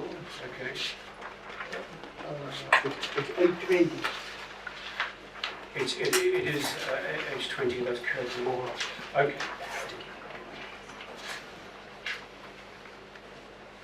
So Mr. Duplessis, this is the statement of Victor Jacobus van der Merwe.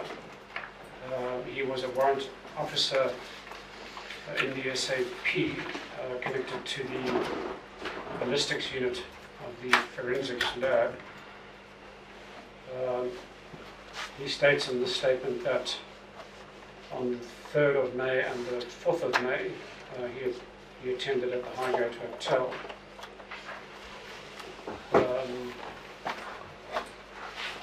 And if one goes to page 2 of his statement,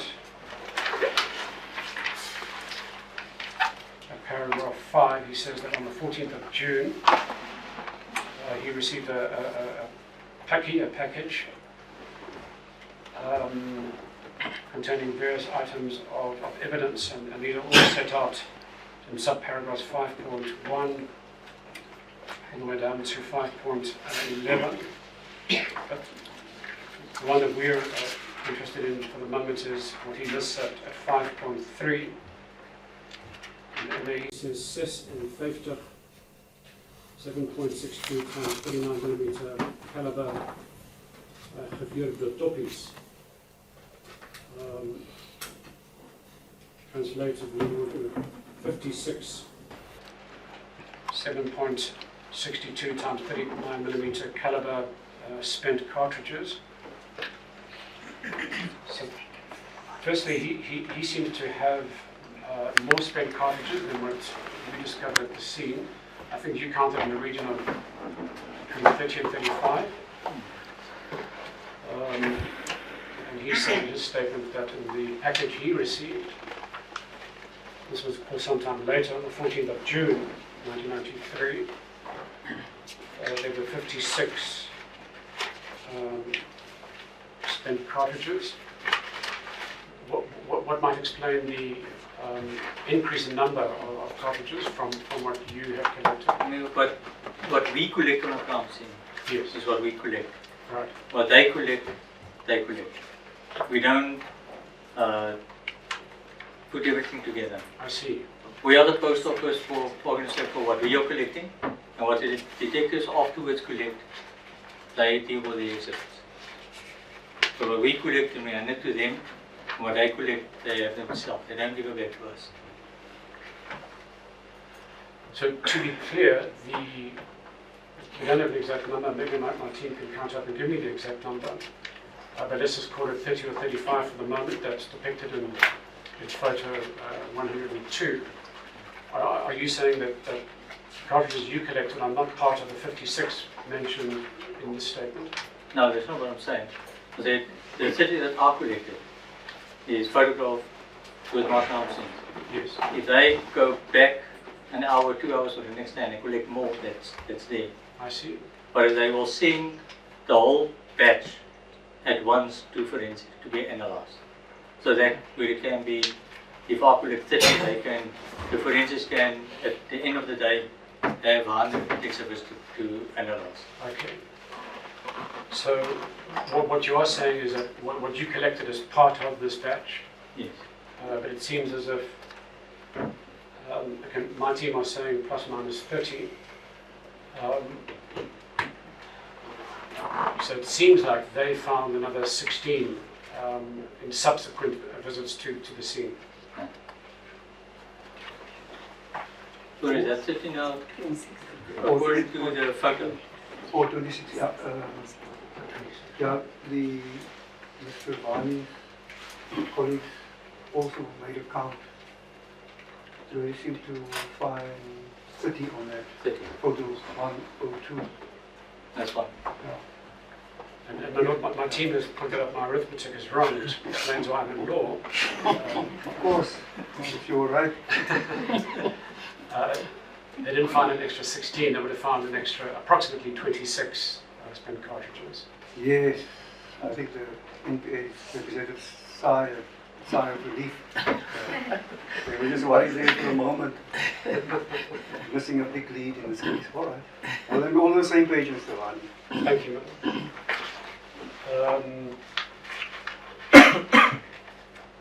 So, when we looked at Mr. Van der Merwe's report, and I believe he will be testifying later today, and of course we will ask him, we wanted to know where were these 56 cartridges found. So it's not reflected in his report, it's not reflected in your statement, nor that's at Exhibit J. So where would we find a report which says, 4 cartridges found in this location, and 1 in these locations, and in that big group in a specific location? Where would we find that document? I don't know. We will find that now. Is it possible that that information might be in your own docket at the archives?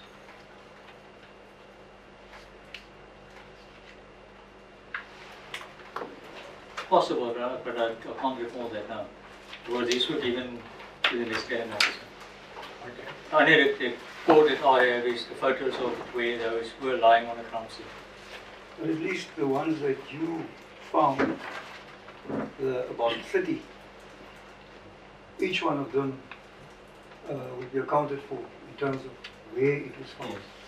Either on that envelope as you indicated to us, or Yes. in that pill container. That's I correct. think there's a label on there. Yes.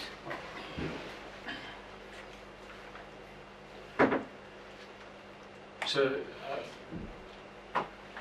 in those days, was it really the job of the investigating officer to mark off, where specific items were found and collected? They're usually with us on a crime scene, yes.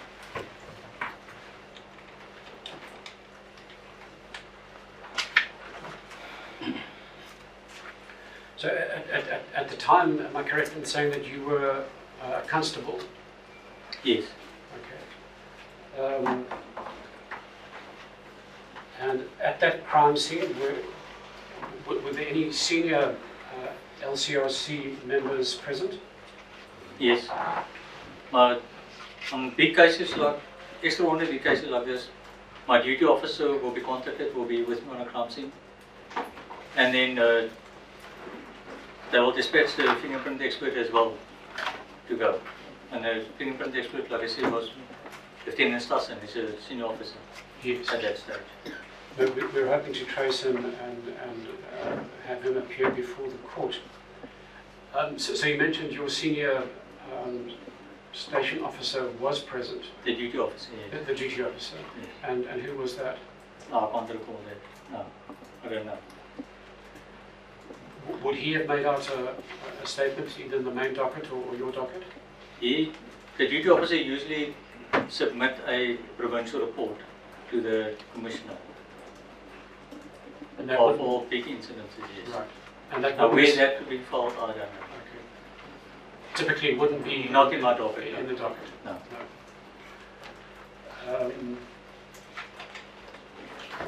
My Lord, I suppose just to tick the box, again, if we could ask Captain Peterson to trace the duty officer's report that would have gone to the provincial commissioner. Very well. We'll wait for Captain Peterson to be back.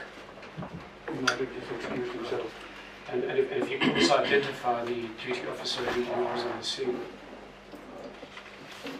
The duty officer from the LCRC, that's the local criminal record centre, my Lord. Very well. Through data,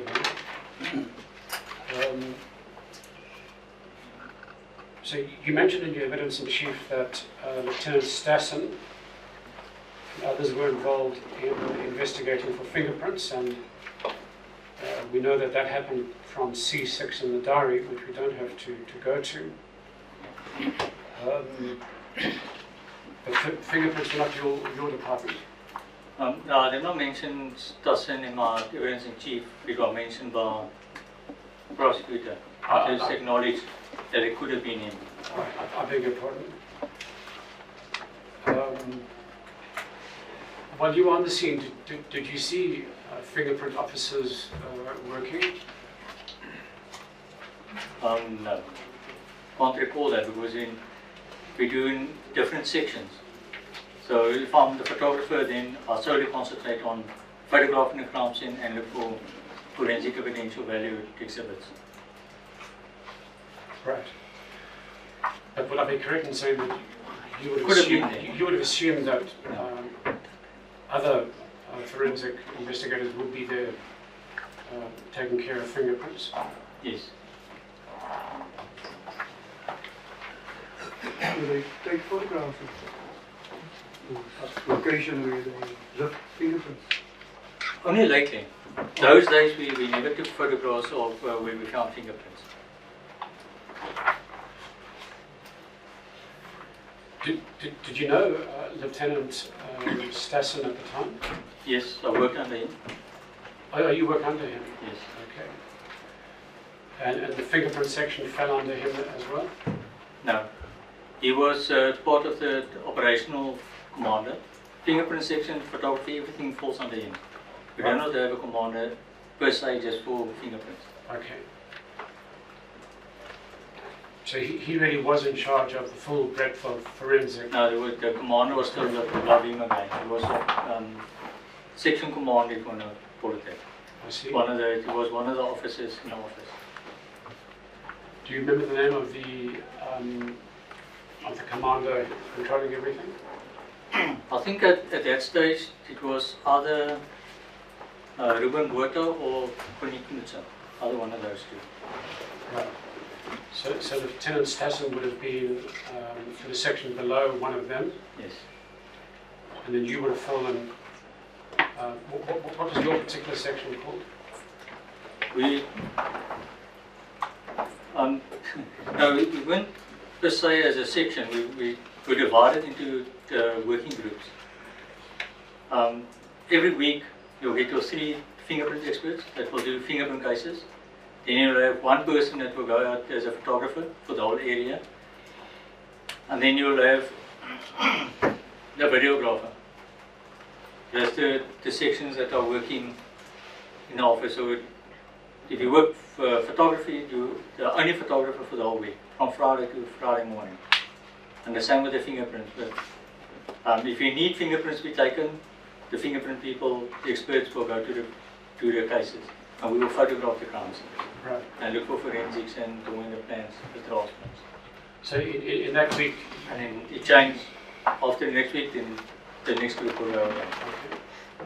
So in that week, you were the photographer and sketch artist available, Yes. or on duty. Did you know who were the fingerprint officers on duty that week? I recall that. You never did any fingerprinting yourself?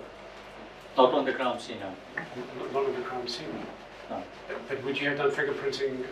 When I'm not on fingerprint call and I was put on fingerprint call, yes then. Oh, I see. So you also have the expertise as a Yes. fingerprint expert. Okay.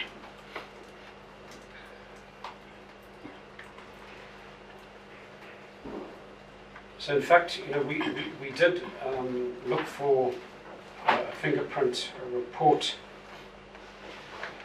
in the documentation provided, but there wasn't one. All we found was a reference in the investigation diary at C6 that there were fingerprint individuals at the scene, and these were Lieutenant Stassen, Sergeant Nordia, and RST Nordia. We've also received information that these fingerprints have now been found, and my learned friends from the state will be leading a police officer in that regard. Sergeant Nordia passed. Sergeant Nordia passed, okay. Oh, that's good to know. Well, not good to know, but it's helpful to know.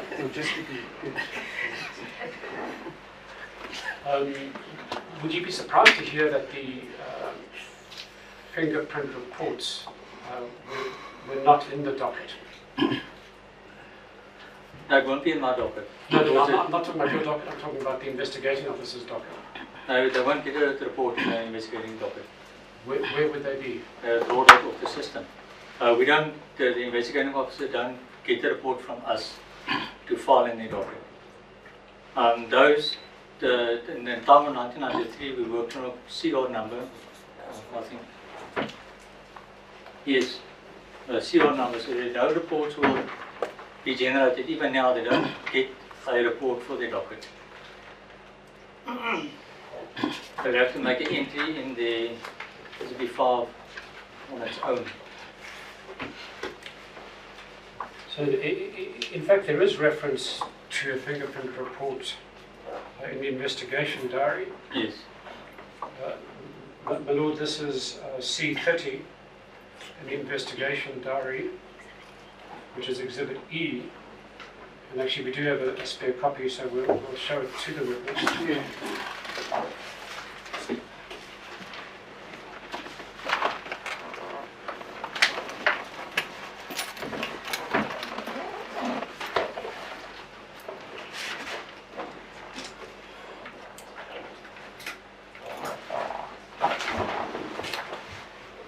So, Mr. Duplessis, this is a page from the investigational diary, page C30. It deals with the Cambridge case Sierra 1605 of 93.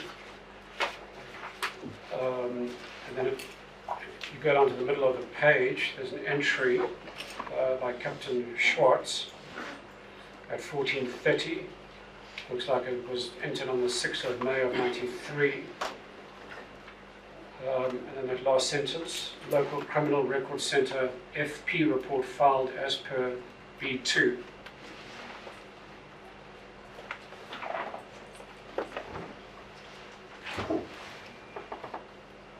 Okay, can be in this instance that they request a report to be filed in the docket. But usually it's not known that we'll issue them a report. Maybe they want a copy of the fingerprint report in their docket. That is possible. Right. But it's not the norm to give them a fingerprint report because they get it off the system. Right. I have been involved in one or two other inquests where the fingerprint report was in the docket, but you're saying this is only with the investigating officer specifically requested. Yes. Okay, understood. So that B2 we don't have, although I'm assuming my colleagues might be producing it when they call the fingerprint person. If I can make reference to C6, we just want to clear something up. This is another page from the diary. And if I can refer you to Exhibit EC6. We have made reference to it before.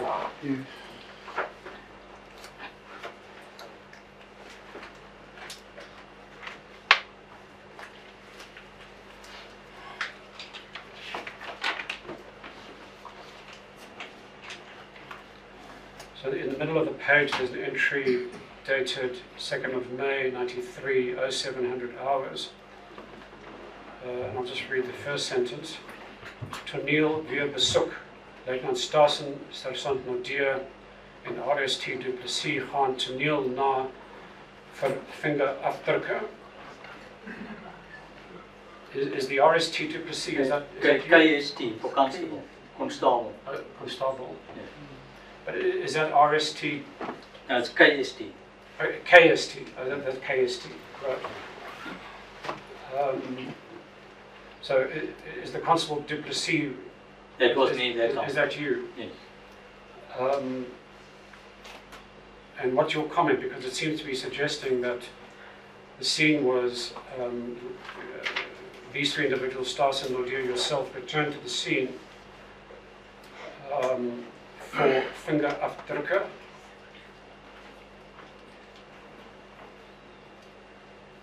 Is this entry correct, or was it not accurate?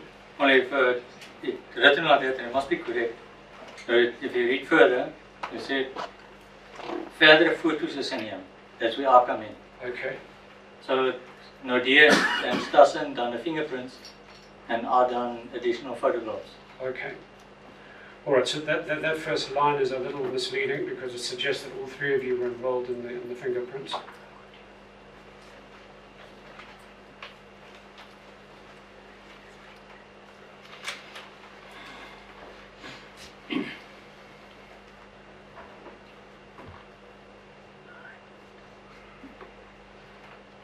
I'm just looking to see if there are any further questions.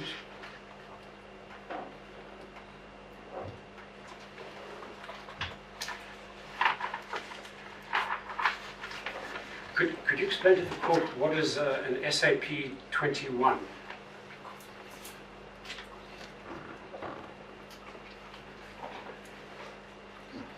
No, I'm not talking about the SAP 21 here, but what is an SAP 21? I can't recall now. Okay. My understanding is that it's, my private investigator, Brigadier Marin, tells me that it's a fingerprint report. So the report that was mentioned to be in B2, he's of the view that would have been an SAP 21 fingerprint report. Okay. We're so in a new technology and everything is computerized, so all those fingerprint report numbers, it's all generated on SIMS, and we call it SIMS report now, through crime investigation management system. So SAP numbers I cannot recall anymore. Okay. So if you say it is true, I'll take your word for it. Okay, well, I'm not an expert in this either, but Brigadier Marion, who will be testifying probably in March, says that during his day, they called it SAP 21. I think he will say that in 1993 they did refer to fingerprint reports as Yes. SAP 21.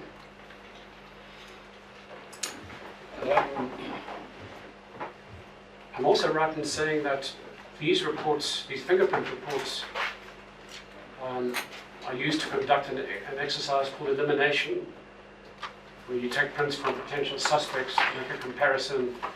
If there's no comparison, then they're eliminated.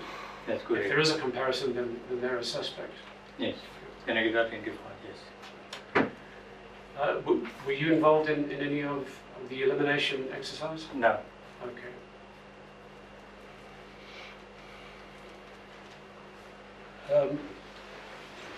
My Lord, my team has prepared a document, and even though this witness wasn't involved in the elimination, this might be an opportune time to hand up this table.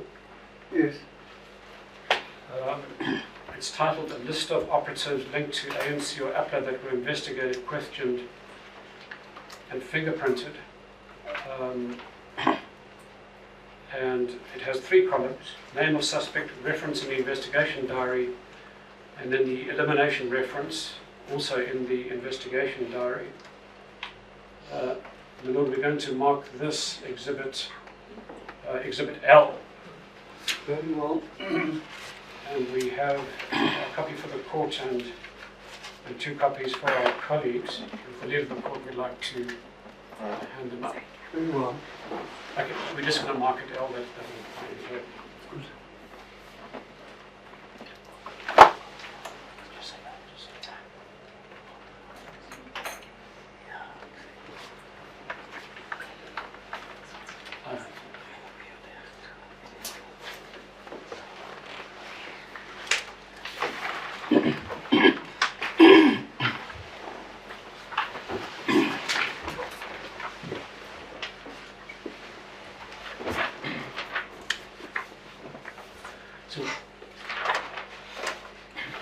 So, we'll let you have a look at this exhibit as well, Mr. Duplessis.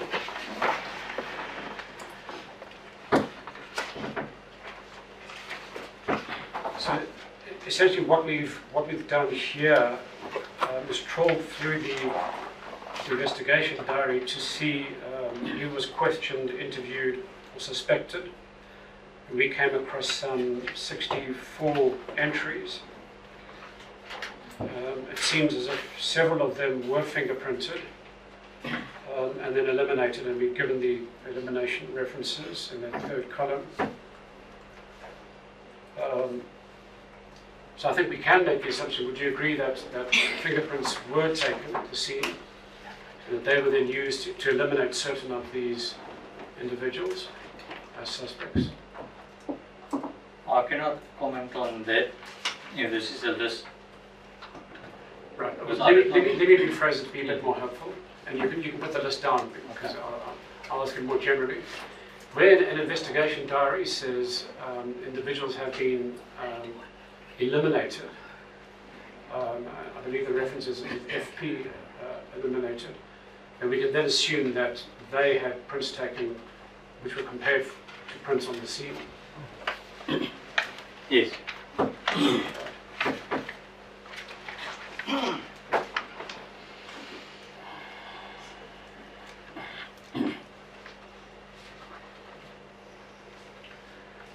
Do you know if the cartridges, the spent cartridges found in the scene, whether they were fingerprinted? No, I don't know. Typically on a scene like this, would you expect the cartridges to be Should fingerprinted? have been done, yes. Right. Because as I understand, the shooter invariably would often leave prints on the cartridges because they're going to have to push them into the No. file.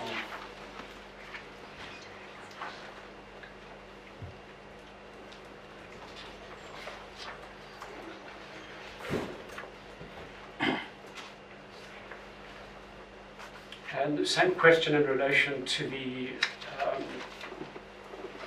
tear gas canister that was left in the scene, as well as the grenade levers. Do you know whether they were fingerprinted? Not that I can recall now. Okay. Do you think that they should have been printed? They should have, yes.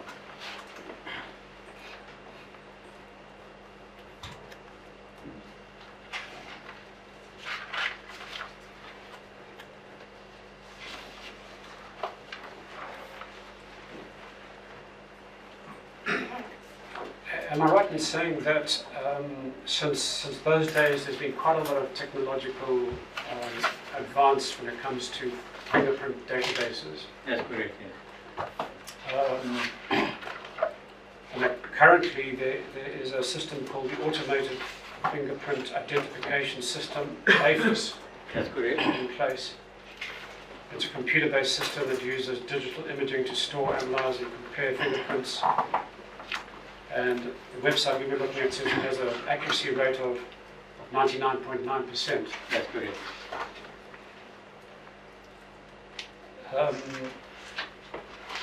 Can you recall when AFIS was set up? In the early 90s. Early 90s? No, sorry.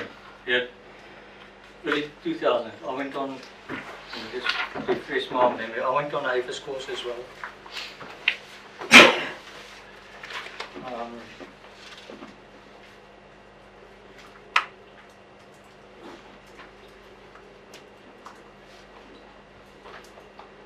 2000, 2001, around then. 2001, okay, so it was not around in 1993. No.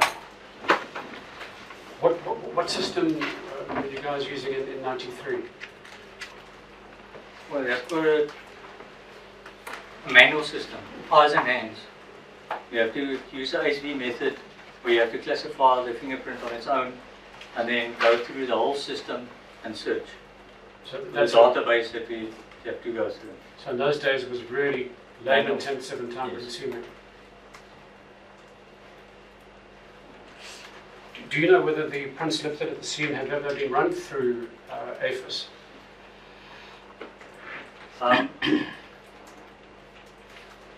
So I might say if it was Lieutenant Stassen, yes, definitely.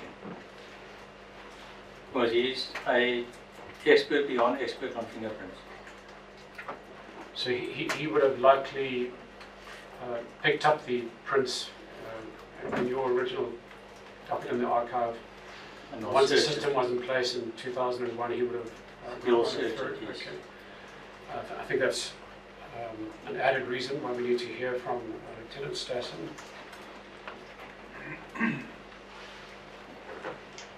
Am I correct in saying that there's also a fingerprint database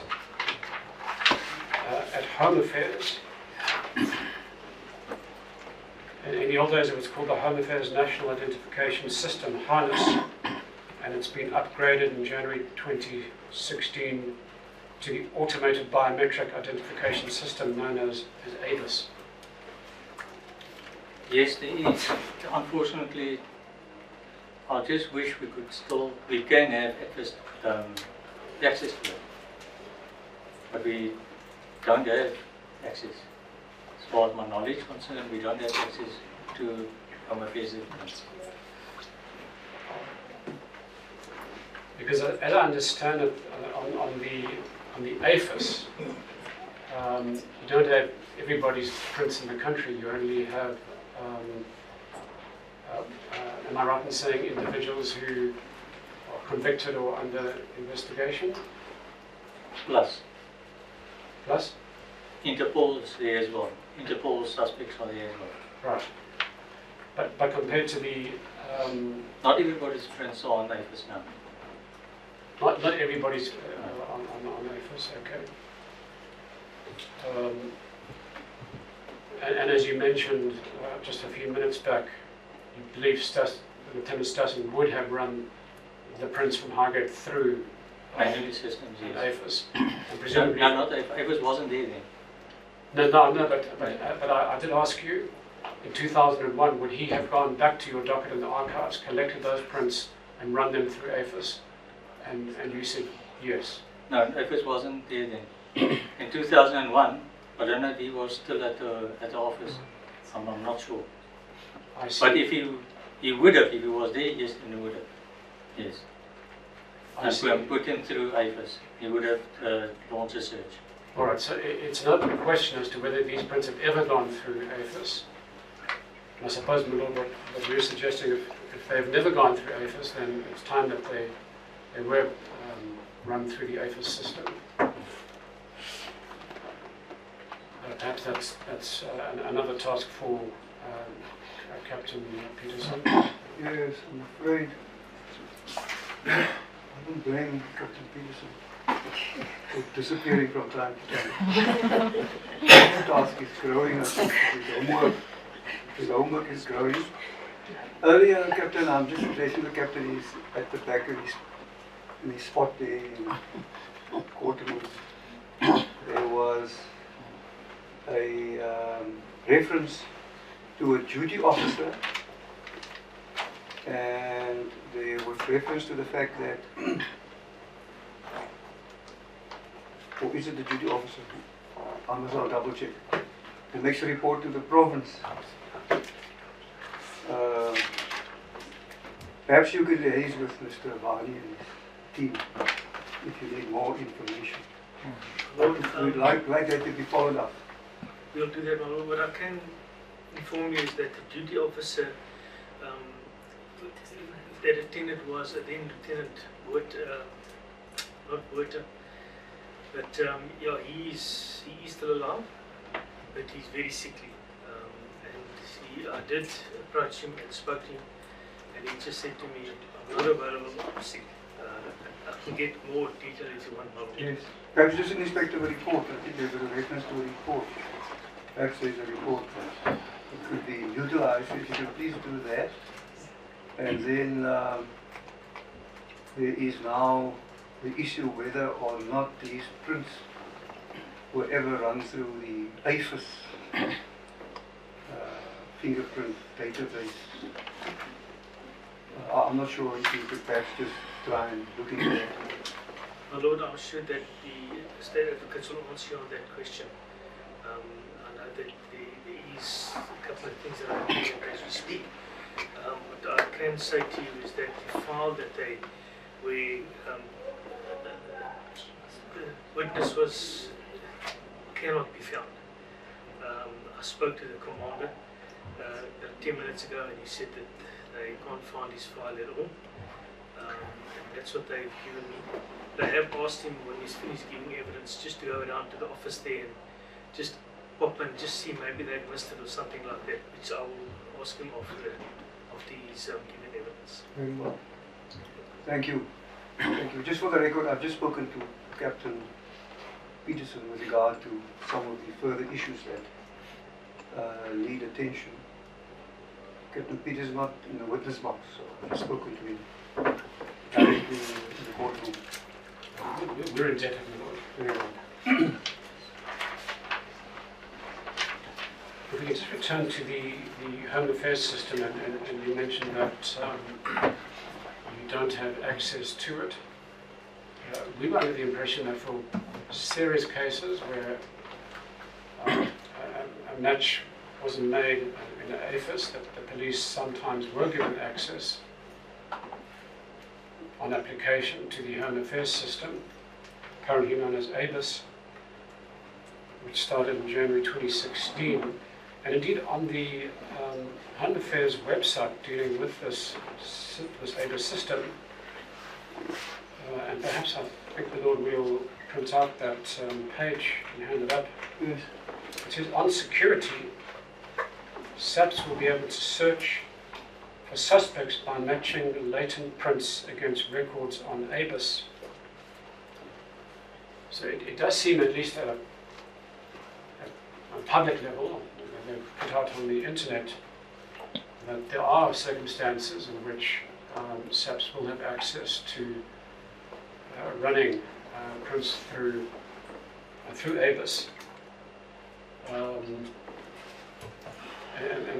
we would also make the request that if no matches, if the AFIS search was done and no matches were made there, that Captain Peterson also make an approach, I don't know, with the assistance of our learning friends from the NPA, to the Home Affairs ABIS system to run those prints through the bigger system, because they have prints of virtually everybody in South Africa.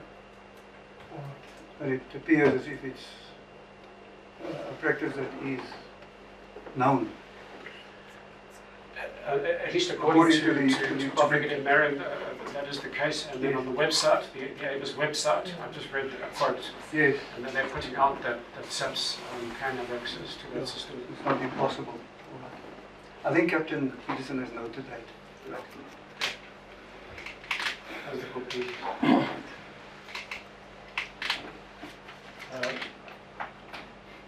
Mr. Duplessis, thanks again for your cooperation. But Lord, we have no further questions. Thank you, Mr. Bondi.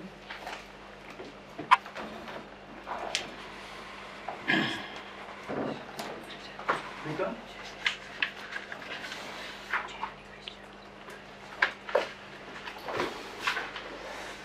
Thank you, my lord. We have no further questions. Thank you.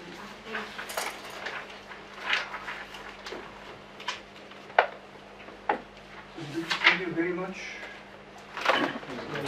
Assistance is appreciated. Thank you.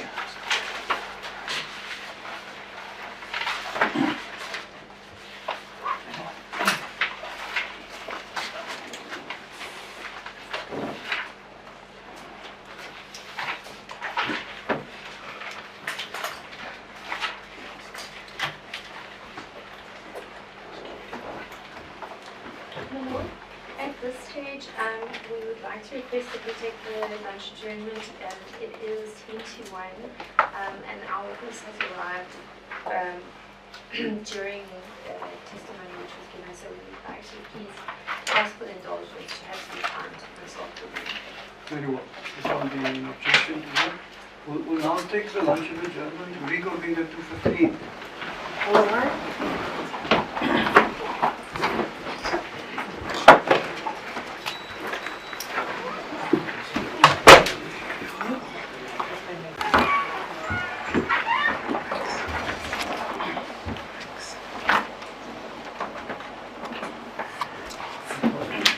Good afternoon, my lord. Yes.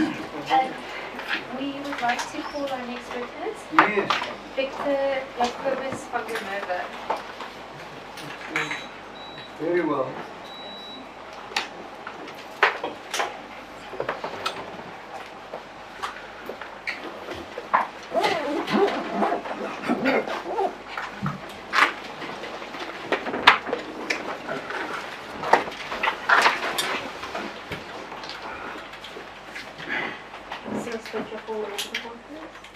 Your full name.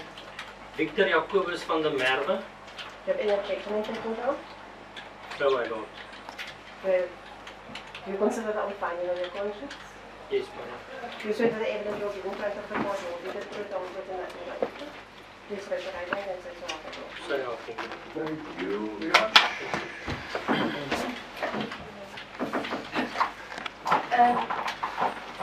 Mr. van der Merwe, what is your current rank?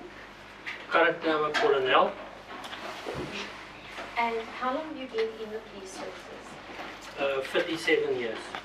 37 years. 57 years. Okay, all right. And do you, what have you specialized in during this time, in leading through your career progression? Yeah, I started at the ballistic section in 1988. And I've been in the ballistic section since then. So my speciality is I'm a ballistic expert for 57 years. Thank you. Are you involved in the collection of the ballistics, what do you call it, cartridges? Well, not now. What we do is we are a tool for the investigating officers. as well for the LCRC people. So we don't collect any exhibits at any crime scene. We basically just assisting them if they want us to assist them.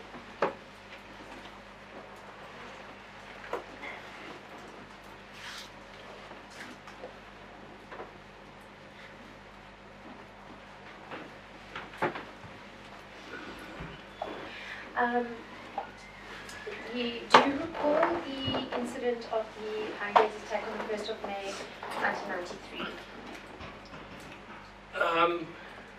Yes, I know I did in 1993 the Yellowwoods Hotel. I also did the King Williamstown Golf Club Massacre, one that was called there, and Yellowwoods Hotel. Yes. Thank you. At that time, what was your rank? I was that time a warrant officer. Thank you.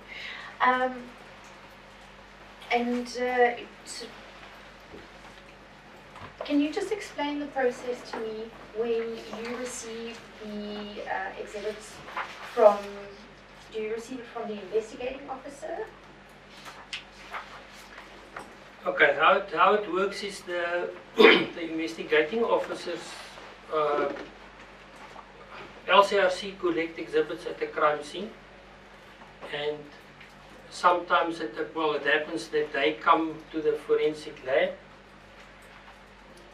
and then they hand it in at our case reception.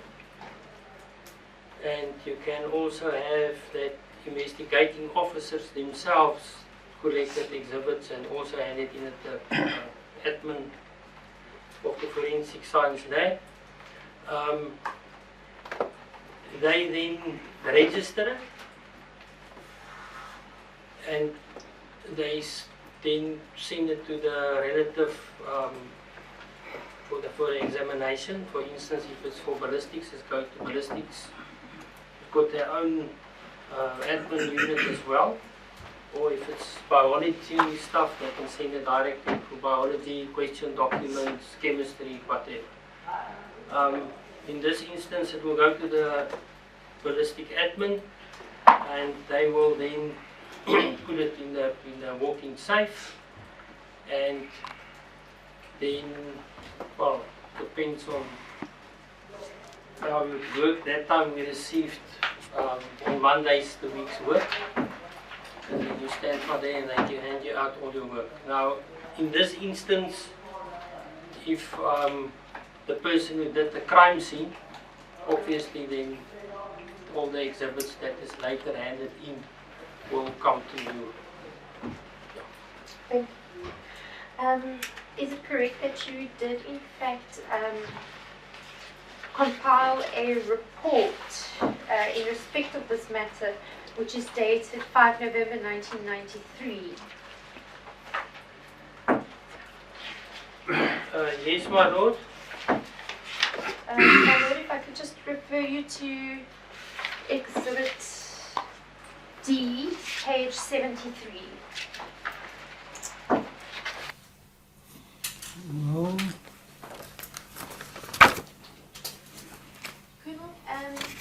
Could I ask you to please just elaborate on your qualifications as to how you became a ballistics expert? Okay, I'm going to go through the English version, because I must say that time it's the first time I saw this affidavit in 52 years in Afrikaans, and I was actually stunned with my Afrikaans that time. So let me, instead of translating that, I'm going to give you the English version. Are you just going to, just before you start there, will you give me your qualifications? Yes, Thank you. yeah, I'll do that, yeah. Okay, how the ballistic unit work is you get a 3-year in-service training, which I completed that time. And then you get basically training in microscopic individualization of firearms, ammunition, spent bullets and cartridge cases.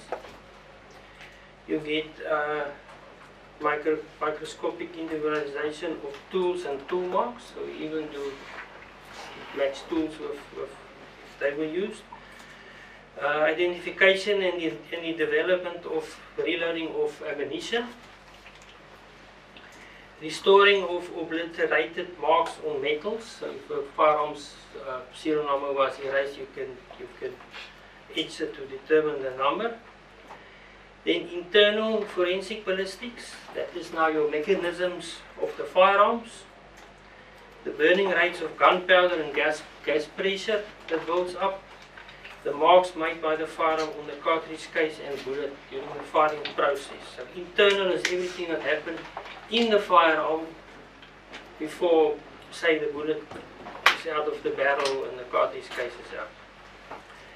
Then intermediate forensic ballistics, that is the effect of the gases of gunpowder and partially burnt gunpowder particles when the bullet exits the barrel.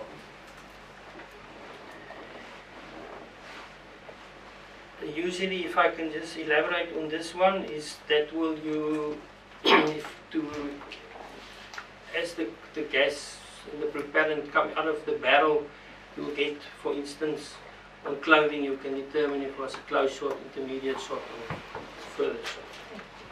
External forensic ballistics, that's the flight path of the bullet, all the way the bullet is flying. Terminal ballistics is then the wounding effect on the tissue, the wound is the wound ballistics. Projectiles effect on the targets, the target effect on the projectile, vice versa. Ballistic examination of crime scenes. Physical match, what we do there is, example, game stock and protected games like the rhinos, fitting the rhino horn back on the skull of the rhino. Matching and comparison of skins. If the animal was slaughtered, for instance, and half of the carcass is lying in the field and they get the rest of the article, make a physical match.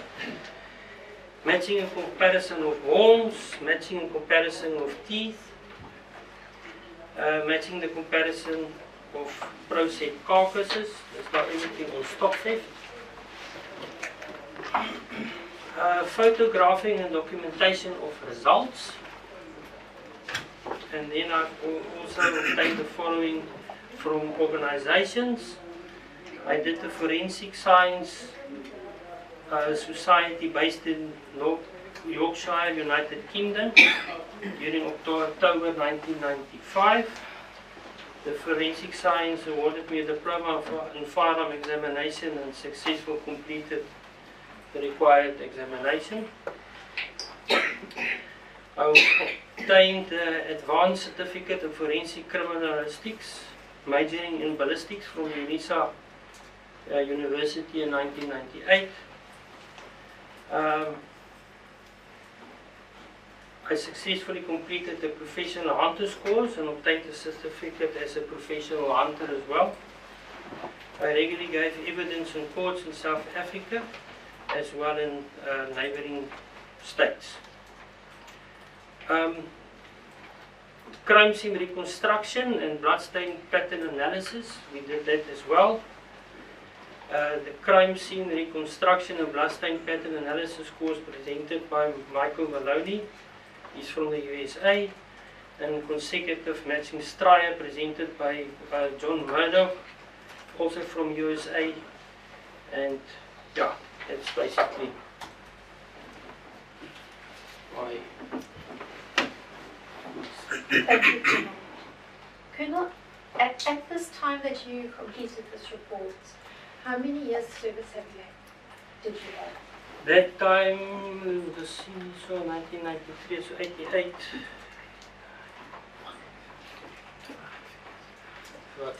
About 5 years as a ballistics, yes. All right. Thank you. Do you have a copy of the report with you? Yes, I do. Would you be able to just take us through the report following the procedure when you received the evidence and how you went about? I'm not going to read again my qualifications in here. It's fine. Eh? Yes. Okay. And if the court pleases, I'll try to translate. Must I read Afrikaans or must I do it for you in English? My lord, if the witness is comfortable in English, I would request that he read it in English. I don't know. All right, Colonel, let's try that. Save us some time. I'll try my best. And if I make a mistake, I'll just So we'll try and help again. Thank you. All right. Thank you, my lord. Okay, on 1993-05-03 and 1993-05-03 and 1993-05-04, I went to the crime scene at the Highgate Hotel in Cambridge, East London, and I was requested by Captain Swartz to come and do the investigation there.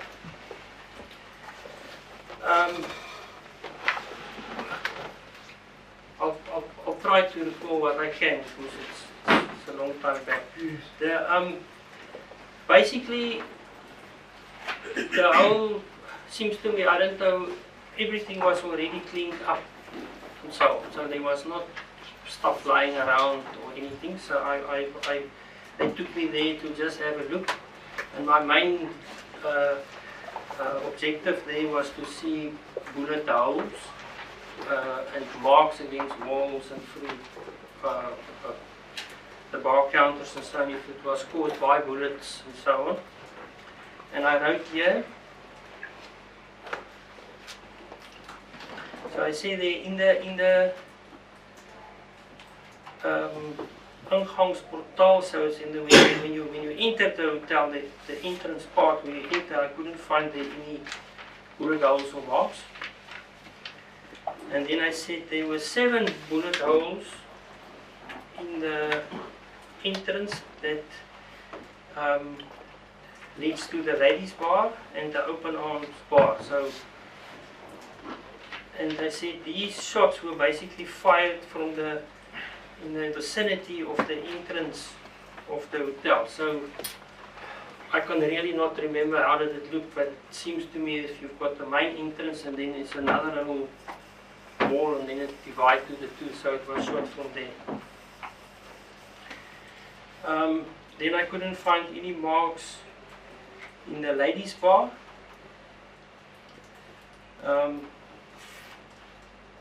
And I couldn't find any marks that is caused by bullets in the kitchen area of the open arms bar. So the open arms bar at the kitchen area, and there was no bullet holes in the kitchen area itself. There's a bullet hole through the hood panel. Seems to me it's probably the door frame leading into the open arms bar. There was a bullet hole through there. And then I could find 7 koelgaten bullet holes in the open arms bar area. And these shots were all fired basically inside the open arm bars in the region of the entrance of the open arm bar. So the person basically entered the shot from there.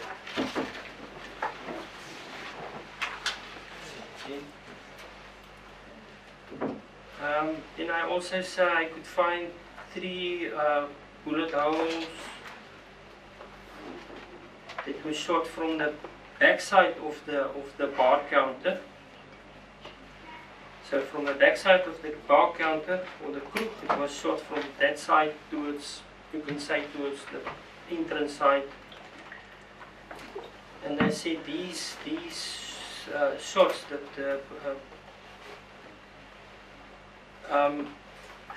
they informed me there was a member of the public basically behind the bar what to try to shoot back at him. So that's why some of those bullet holes is actually from the opposite side, shot from the bar counter.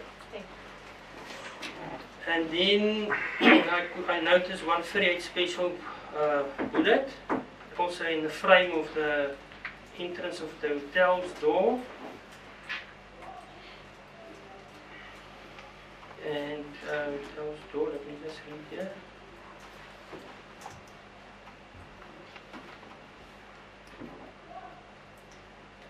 And it seems to me, I said it must have been shot here from the kitchen area towards the outside, that side, the 38 special shooting to the outside. Can I just ask you at this stage, Anu, it says you could find 1.38 caliber pool. What is that? The actual That's a bullet? bullet, yeah. Okay, so and did you collect that? No, Okay. How no, it was stuck in the frame. was there someone from LCRC who I, well, somebody collected it. All right. I can't recall who. I think later in my report I also mentioned about one bullet, so it might have been that bullet. I'm not sure. Thank you. Okay, then I said I also the public bar of the hotel, and there were 30 bullet holes. So in the public area of the hotel there were 30 bullet holes that I could see, and these were all shot from basically the entrance towards the public bar. So as you enter the public bar area, from there it was shot about 30 shots that I could pick up there.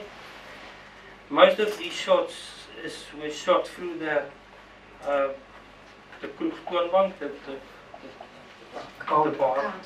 the bar counter, yes. Okay, then I also was part of the post-mortems of 5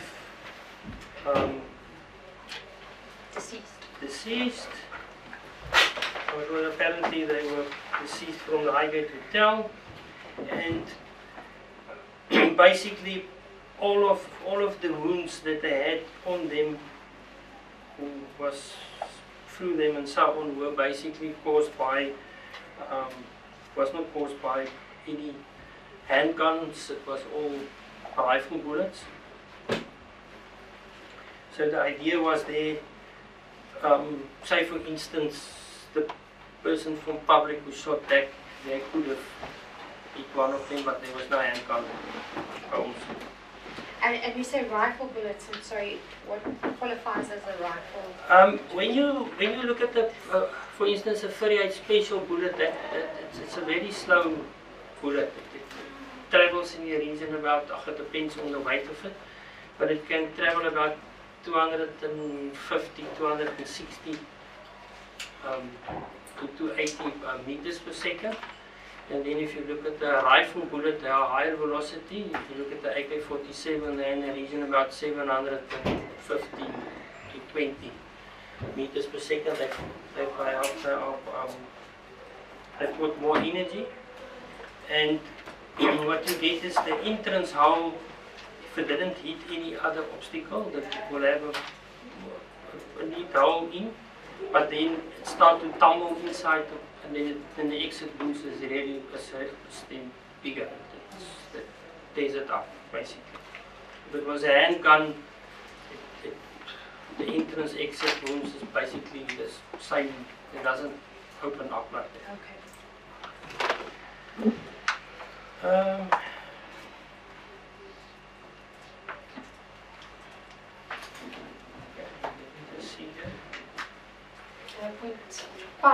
Point 5. Okay, there it was in 1993 06-14.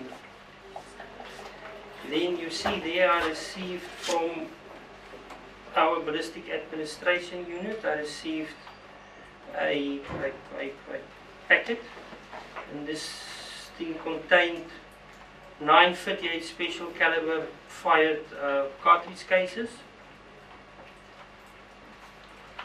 I marked them the lab number and DD1 to DD9. Where this DD come from is usually what we do is the person collecting it, according to his photo album or whatever, he mark it on the envelope, so that means you can specifically later say connect this bullet to put it back where it came from. So that's why we don't just mark it ourselves. So you just repeat the I repeat what marking is it. what is You on the. receive it with a marking, so you. No, there was no markings on No, the, on the the envelope. Oh, no markings. No. So the envelope, you receive the envelope, Mm-hmm. and in the envelope there will be, say for instance, the 9 cartridge cases, and then the investigating officer or LCRC guy would have written on the envelope, he will write there, according to his covering letter, he will refer to DD Alright. and DD1 or whatever. So then you basically, you copycat what is Alright. yeah, Already there. Okay. already there. Okay. Yeah. So what does DD stand for? Yeah, I don't know. Like you can, Just you'll see later. There's so many different. So it depends on why they mark it like that. Thank you. And then 138.357 caliber fired bullet, and I marked that one also 16020 of 93. The reason why I made it there .38357 because the 38 special and the .357 Magnum revolver use the same bullet. However, it's just the cartridge case length that differs. So it's actually you won't just take the bullet that can be fired out of a 38 special or 357. You cannot. If you've got the firearm later to compare it, then obviously you can say it's a 38 special. Thank you. Okay, here you will see 56 762 by 59 caliber fired cartridge cases. And here again I marked them 16020 of 93, AA1 to AA3, so there's basically then 3 we're talking there.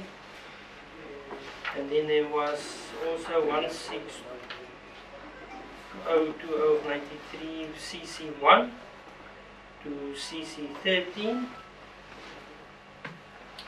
Then there was 16020 of 93 E to Mark E to J. That's the alphabet.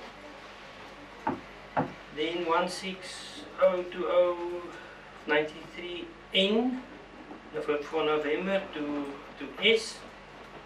Then there's 16020 of 93 K1 to K4. And then we've got 16020 of 93 L1 to L15. Then we've got 16020 of 93 BB1 to BB9. Okay, thank you very much. If I can just ask you at this stage, you refer in quite a number of these instances obviously to the lab number 16020 of 93. Yeah. Could you just explain how that reference works? Okay, that is the Forensic Science Laboratory's lab number. So every time a case is registered at the lab, it allocates a lab number, and that just the count just go on. Okay. So it's not yeah, that is a lab number.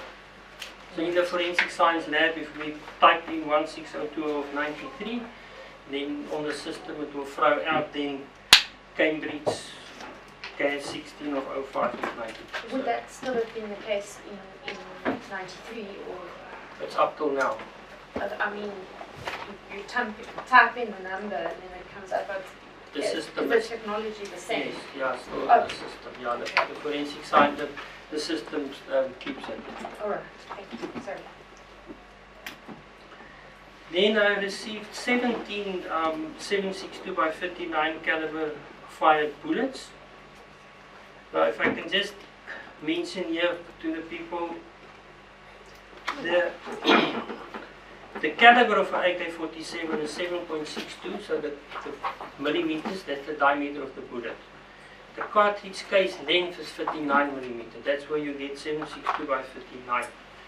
Now, if you refer to a bullet, you can actually just say 7.62 millimeter. But this specific bullets belongs to AK-47. Now they're unique to AK-47. So if I just write the 7.62 millimeter bullets, it can be R1 bullets, it can be 308 bullets. I've got a lot of them here. So to make them specific to AK-47, that's why I say 7.62 by 59 to refer to AK-47 bullets. Okay, there was bullets marked also 1602 of 93A to D. Can I just ask, I apologize, I just want to interrupt you there. In 5.4, these 17 bullets, was that in addition to the 35 bullets? Sorry, 56 bullets. No, I think it's addition with the 56 cartridge cases. Yeah. Okay, thank you. Just still in the same package or whatever. Alright. There, and then I received here, let me see, yeah, I said A to D and N, so there was one only marked N, and then there was BB10 to BB18 as well. And then I wrote here Peter Kool's elk. I tried to think about that. I think I made a mistake there. It was 3 bullets each. So what I meant there is, because I marked them with the lab number 1602 of 93 stroke DR330 stroke 93, that refers to the death register bullets that probably were recovered during the post-mortem. Thank you. So that's why, and then there was, so we've got 1602 of 93 DR328 as well. And then we've got 1602 of 93 DR327 as well. So there's basically 3 bullets that were recovered from the post-mortem. Thank you. Okay, and then I've got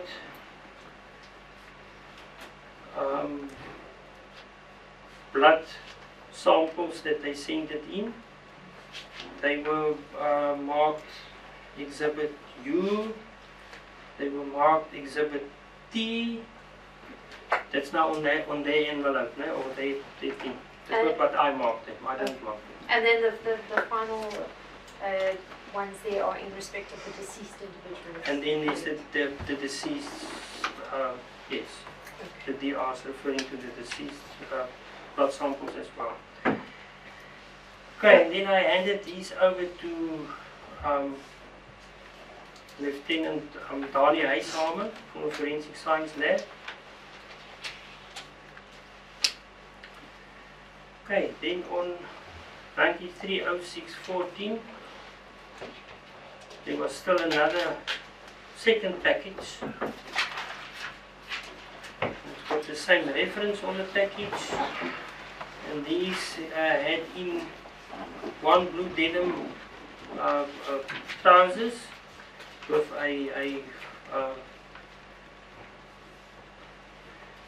brown belt on it, and I marked that one 1602A. And then there was a blue striped t-shirt, and I marked that one 1602B. And there was one blue bond, sorry for all this fancy. There was one bluish colored long sleeve shirt, and that one marks C. Sorry, if I could just interrupt you at this stage.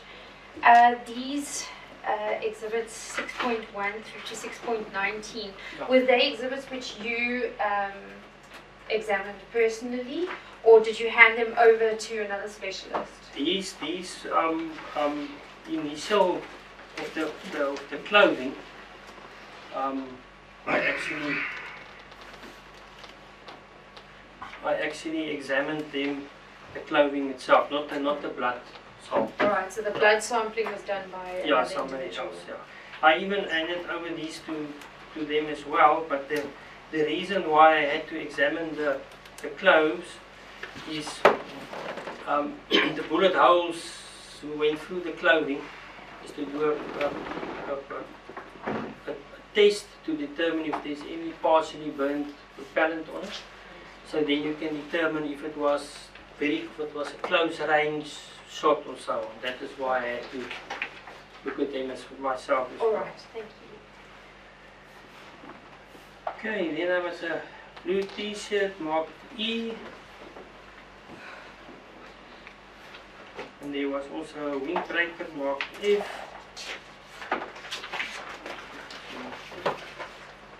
And there was a brown long pants as well marked G. Short sleeve shirt that was marked H. Like a bikie tray is probably a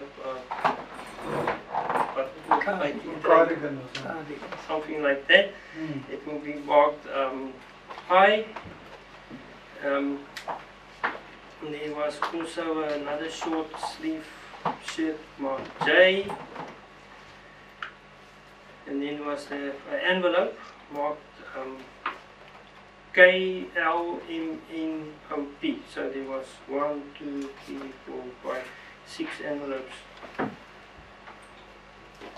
No, sorry. Oh, so K2O was 1, 2, 3, 4, 5 envelopes. I see in the or just after 6.16, you said that these were handed over to Captain Rass. Is that correct? Yeah, it was Captain Willie Ras, yeah. Okay. Then And then there was also another envelope by Q, that I handed over to Lieutenant Junior Allen. You see what they did is probably they put everything in one packet and then one guy opened it, and then you, instead of the lab receiving from every different, for every section you get the whole thing, you open it and what's yours is yours and the rest you have to distribute it to the relevant people. alright, thank you. And in another envelope marked S. And then I also mentioned here that I handed over basically R and S to Lieutenant Colonel Johan Klaassen that time. Thank you. And then after that, there were bullets which were examined. You've given your, this is now paragraph 7 onwards, that's your Yes. personal, professional opinion in respect to this. Could you take us through that? Okay,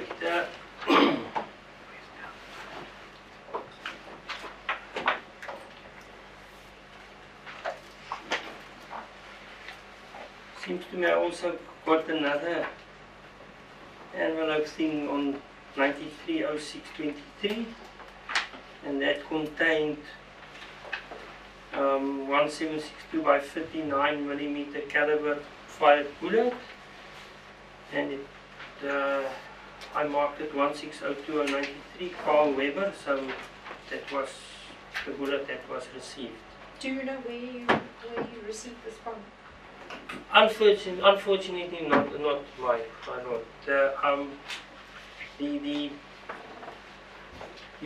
You must have the cover of, with all these, there's covering letters, and when this covering letter is coming, obviously it states who's the person sending it in, what is the content of it, and so on. So that's why I'm saying one couvert mark K. I don't know what's in there. But if you look on the covering letter, probably it will elaborate and tell more that what is in that thing, and you know where it was from.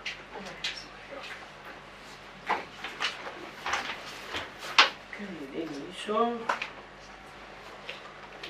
For 930812,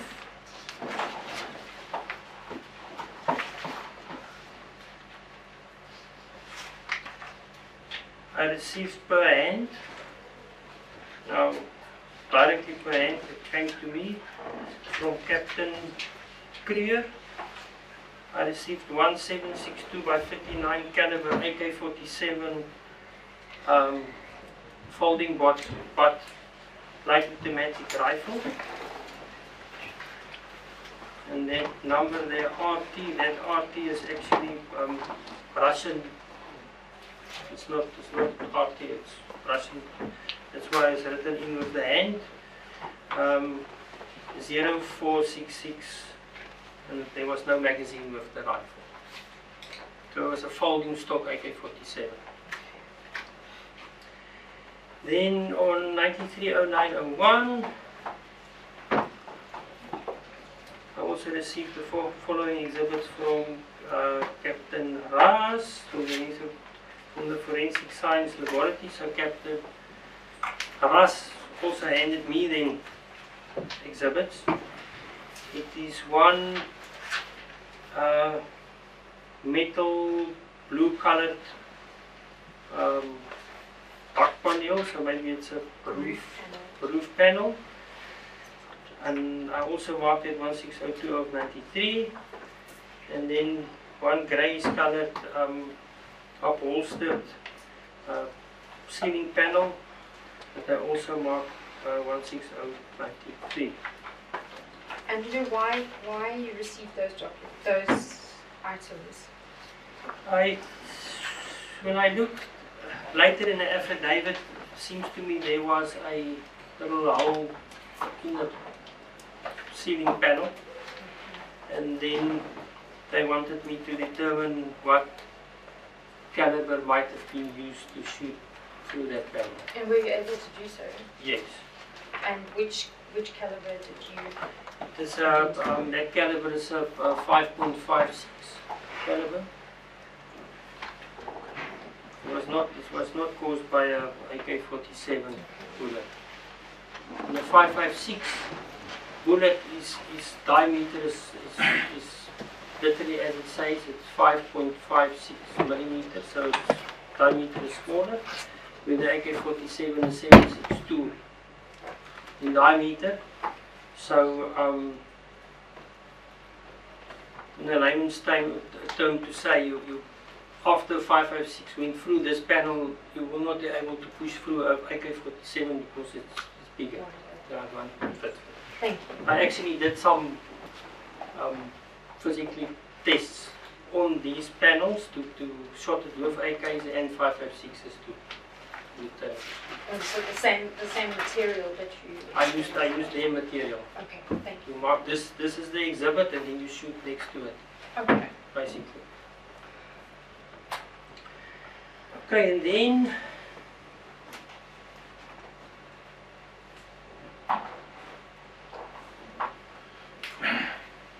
Sorry. Which paragraph? Sorry, I distracted you. We at paragraph 10. Well, at the 10, sorry. And then in 930927, I also received some additional exhibits containing 1762 by 59 caliber fired bullet, which I marked 16020 of 93A. Inscriven 7 means it's entry 7, so it was already the 7th entry that I received on it. And then I examined, then I said, yeah, I examined the exhibit in 8.1. So now referring to the AK-47 that I received, I see it's in working condition, and I also mentioned there that it is, as long as it's full automatic, you keep full automatic setting, you keep in the trigger, it will keep on shooting till the magazine is empty. So then you know it's a full automatic rifle. You can select between on those rifles only semi-automatic fire or full automatic fire. On my microscopic examination that I did, the cartridge cases mentioned in 5.1. That was now referring to the 38 specials. That 9 were fired out of one firearm. Then I said 19 of the cartridge cases mentioned in 5.3. That is now that bulk AK-47 copies that we received of the 56. Then 19 of them were fired basically by one AK-47, and then 28 of the other, another 28 were fired in the second AK-47. So it shows that we had At least two. at least two firing attempts. Okay, then I say 4 of the bullets marked in paragraph 5.4 was fired out of one firearm, and 6 of the bullets mentioned in paragraph 5.4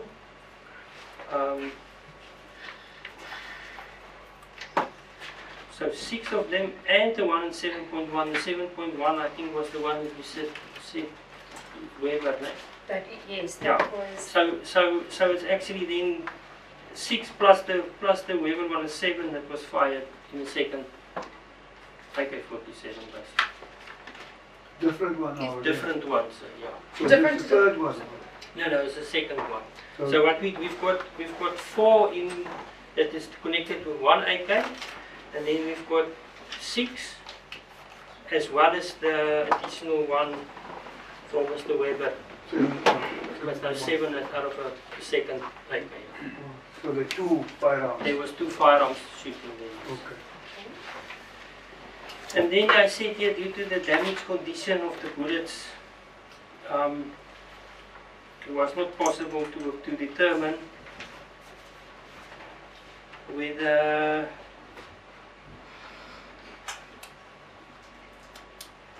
so there, let me just clarify here.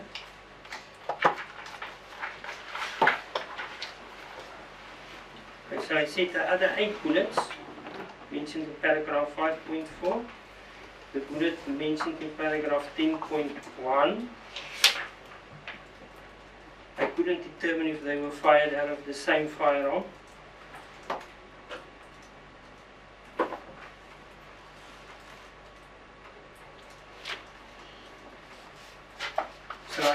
So the other rest of the bullets I could not basically link with any of the AK-47s due to the damage. What could have caused the damage? It's the damage is, you must remember when the moment the bullet exits the barrel, it is still in a pristine condition. It's got all the nice groove marks on it and so on. And now if it hit the secondary object, it actually with the speed and energy has got, it deforms and it basically break them up, or the damage all the microscopic marks that we usually use to make something positive. Yeah. So you So then you weren't make able- it basically undetermined. You say Okay. you could not determine. Yeah. You can't say yes, it was the same gun, or no, it No, wasn't. yeah. Okay, thank So you couldn't say that the object in 12.6, any of them was fired from the firearm in 12.4 and 12.5. Yes, my lord. Those 2 AKs. So Yeah. you couldn't say whether these were fired from those AK-47s. Or not, yeah, due to Or- the damage. Or a third one, or a fourth one, or whatever. No, if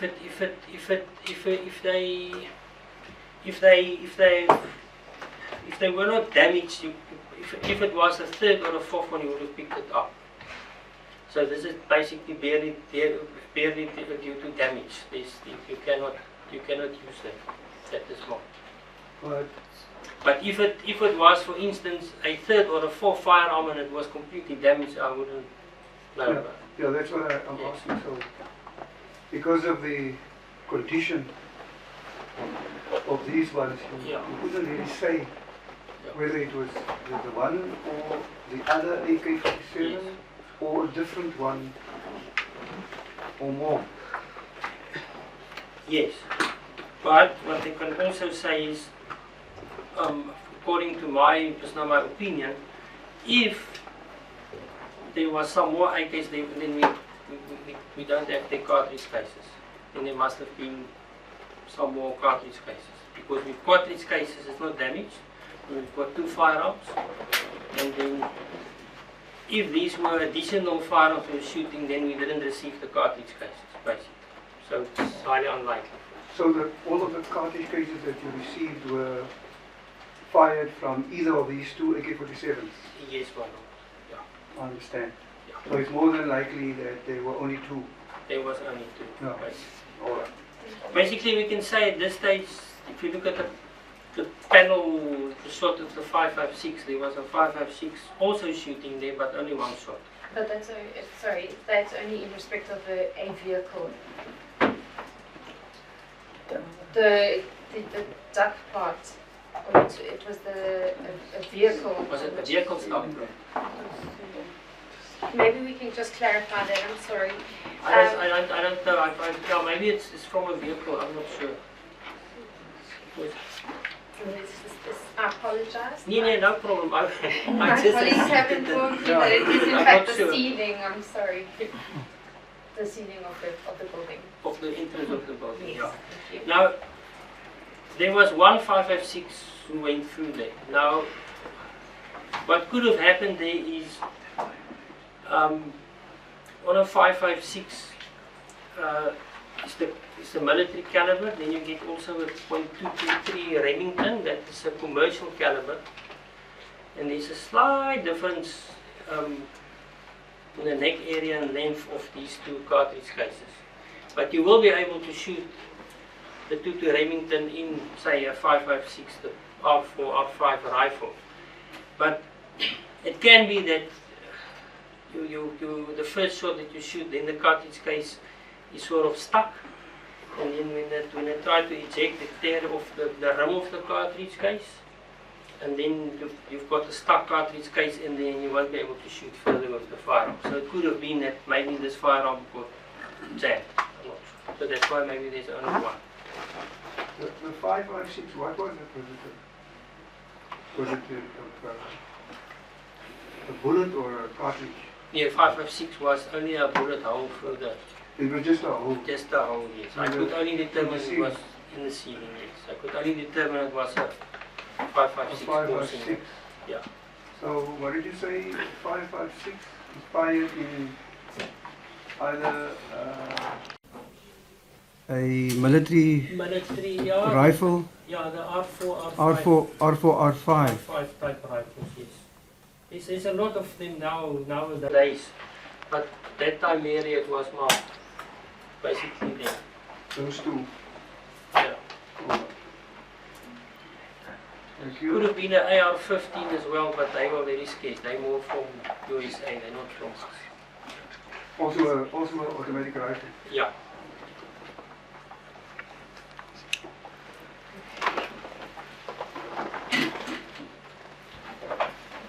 Okay, then paragraph 12.7, I say the AK-47 rifle mentioned in 8.1 is negative with all the exhibits I received.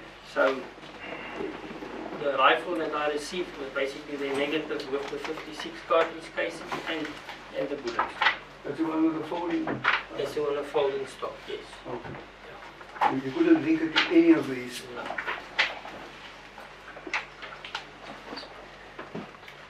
And then I said the exhibit mentioned in paragraph 5.1 to 5.4, as well as 7.1 and 10.1. This was also negative with lab 1961093 Comha MR, so it's case 55 of 0593. So they might have that time asked me if I can do a comparison of all these exhibits with the Comha case. Some other case as well. Also negative. No. And then the exhibits mentioned in paragraph 5.1 to 5.4 as well as 7.1 and 7.10 is also negative with the 7.62 by 59 caliber cartridge cases received in lab 29713 of 93. It's London case 691 of 0893. That was the yellow circle. So the Highgate stuff was not linked with the yellow as well. Okay, and here I mentioned about the clothing that I received, that I tested chemically, and I mentioned there that I couldn't get any partially burnt or burnt particles on the clothes, so that it shows us that it was no contact shot or within close range basically.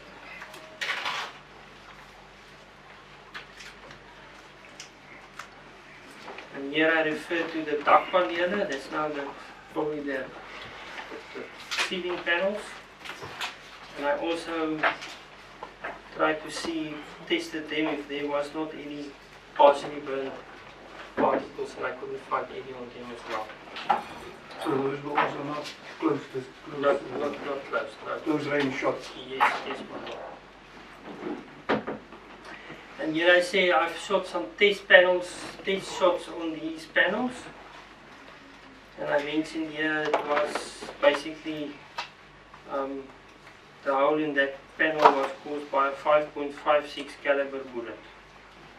It was shot from inside towards outside, so it didn't come from out of the air into the building, it went from inside upwards.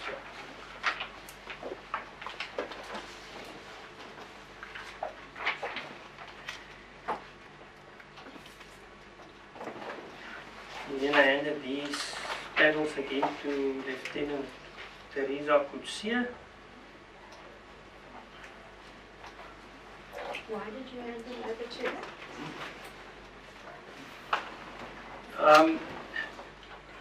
She was at the chemistry section, so might have been that they wanted to check for maybe powder residue or I don't know.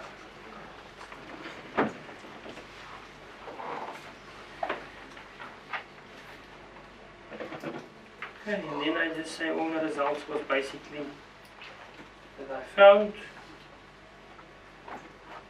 and I said the exhibits were during the investigation from 1993-06-14 up to 93-09-20, and in my with me, and I kept them after I locked them up. Basically, it was in my possession. Thank you. I just wanted to find out, do you often visit the crime scenes? Is it a regular thing to visit the crime scenes? What the ballistic unit do is we do not visit all the crime scenes. The LCRC do it themselves, and then, as I said, we are actually an additional tool for them. If I can give an indication, if they collect all the exhibits, they do the whole thing, and then, say for instance, there's a bullet hole through a window, and according to the investigating officer, they say there was a fight inside the house, and there was shot inside the house. Now, some of the people said that they shot from outside and not inside, so then our job is for them to assist them to physically go and merely looking at the bullet hole in the window to say no, it was shot from inside, outside and so on. The rest of the whole crime scene, they compile the photo albums, they collect the exhibits, all that. So And you then, only visit the crime scene if it's necessary On the for your request. purposes to form an opinion. Yeah, on a request. So if nobody calls us, we don't go. would you be called in if there was a reconstruction which needed to be done? A reconstruction, they call us regularly for reconstructions.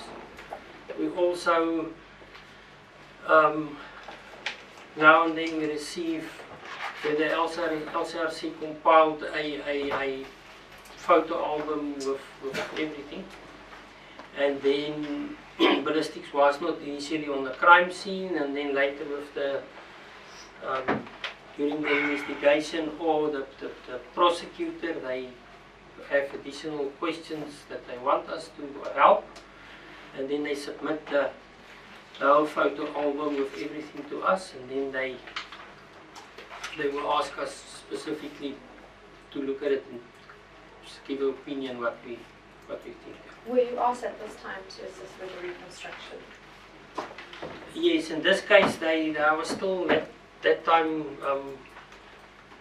as I said, they start 1988 in Silverton, Victoria, and I was still working that side. So when this happened, Captain Ian Swartz requested that they want ballistics as well. So then I flew down to come and do it. And when you came, you indicated that you saw approximately 30 bullet holes. In the one area, yeah. Are you able to say what caliber they were? Those holes were. If I had access to my docket specifically, then I might have made a what do you call it, some comment there or measure it or something. The only thing is I can just measure if you shoot a bullet against a brick wall and it hit there and it break up the plaster that area, I don't think you'll be able to determine which caliber caused it, because the whole thing shatter and break up. If you shoot, for instance, through wood, it acts differently. So you can shoot through wood, and then say it's a 7.62 bullet going through there, then after it went through the wood subtract again. So then if you measure it later, then it will be smaller than 7.62. So it depends on what is it heat. And also the speed of the bullet has a lot to do with it. If you're shooting through metal panels, for instance, the higher the velocity, the nicer it makes a small little hole going through, and it's slower. As the bullet goes through, it slowly starts to also deform and it might make a slightly bigger hole, so it's difficult. Oh, it's not a simple matter. Yeah, it's not matter. Thank you, my lord. You referred to reference to your docket. Could you explain how that filing system works? How are you referring to the actual investigation diary and the docket which was here in East London, or is there another one which you're referring to?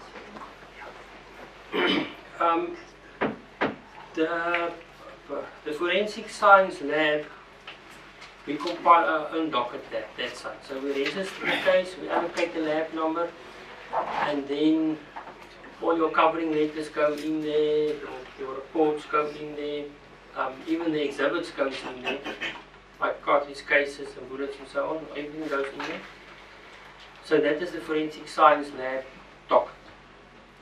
So we're not actually part of the other people's dockets now. All right, but you submit your report. Yeah, but what happened is as we complete it, we let them know they yeah, it was that time we actually posted everything, and we nowadays they come and collect physically their exhibits at the lab, and they come and collect the affidavit as well at the lab. The lab also got now a new system, the ICDMA system, where we physically scan it on it, and then it's for the investigating officer. He can basically just draw it. So yeah, what is interesting that time when I started at ballistics, I'll say 99% most of our exhibits that we received through the post office. Firearms, with cartridge cases, with bullets, everything was posted to us. So that's how we received it. And then our admin opened it up and they compile it, put it in the docket. We do the whole investigation. When we're done, we resealed it, our lab sealed it, put it in boxes, we posted it back. That's how it worked there. No matter how high profile or important the case is, we send it to the post. So that time we posted everything. I don't think it will work today anymore. No. Well, it doesn't seem to have worked quite well then as well. Missing stuff, stolen apparently in the post. So. So this docket which you compiled, what happened to it? Okay, when you are done, as I said, I was working that time still in Victoria. In 1993, around close to 94, we wanted to start forensic labs throughout the whole country. We only had the one in Pretoria, and so we wanted each province basically, like Cape Town has got one, KZN got one, PE's got one, and then there's in Gauteng. So at that time, the ballistics was the first people who did sort of wanted to open it. Initially, I was with two people. We started in Cape Town, the ballistics section. There's a Colonel Willie Visser as well. So we started the whole thing, not permanently, but it was.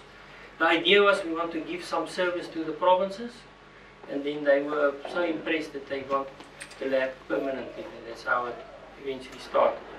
So I eventually volunteered in '96 to come with Lieutenant Colonel Paul Murphy. We were only 5 people, so we started the ballistic section in Port Elizabeth, and then from there on I was all the years in PE, and later the lab expanded bigger and bigger and bigger, and currently we're now over 180 people.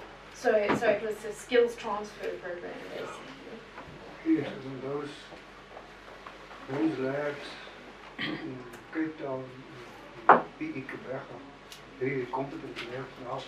Very competent. The biology section was now also fully fledged. Initially it wasn't. And we had the honor that President Ramaphosa also came for the opening as well. So yeah, I must say the forensic science lab evolved a lot from that one. We've got now systems where we can track and trace our exhibits, because if you look at the amounts that we are doing, if you don't have the right systems in place, you will battle to get something like that. So we're doing very well. Yeah, I'm sure I've done a case with DNA stuff that was handled between Quebec, PE and Cape Town. Very competent scientists. Excellent results. It's going well now. People don't always speak about it. No, They just speak about difficulties. Yeah. So this, if I could just draw to your attention and see on page, well, on the initial page, page 73 in exhibit D, your lab number there is 16020/93, and then in brackets it's got INS 127. What does that mean? that is the, as we talk in Afrikaans, is een inskrywing, is the second entry. So the inskrywing 1, inskrywing 2, inskrywing, so it was basically entry 1 to 7. So this report contains basically entry 1 to 7's info.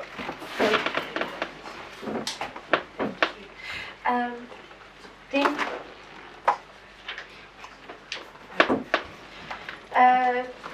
so after you've done your analysis, and you compiled your docket.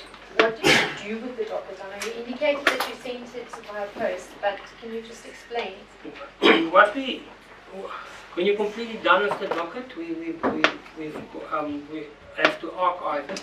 Yes, that's applicable to this matter. Yeah, every All docket. right. As soon as the analyst is completely finished with it, it must be filed. Till later, if somebody needs it for a court case, or even if there's later an additional entries that must be done with that, then you have to draw it.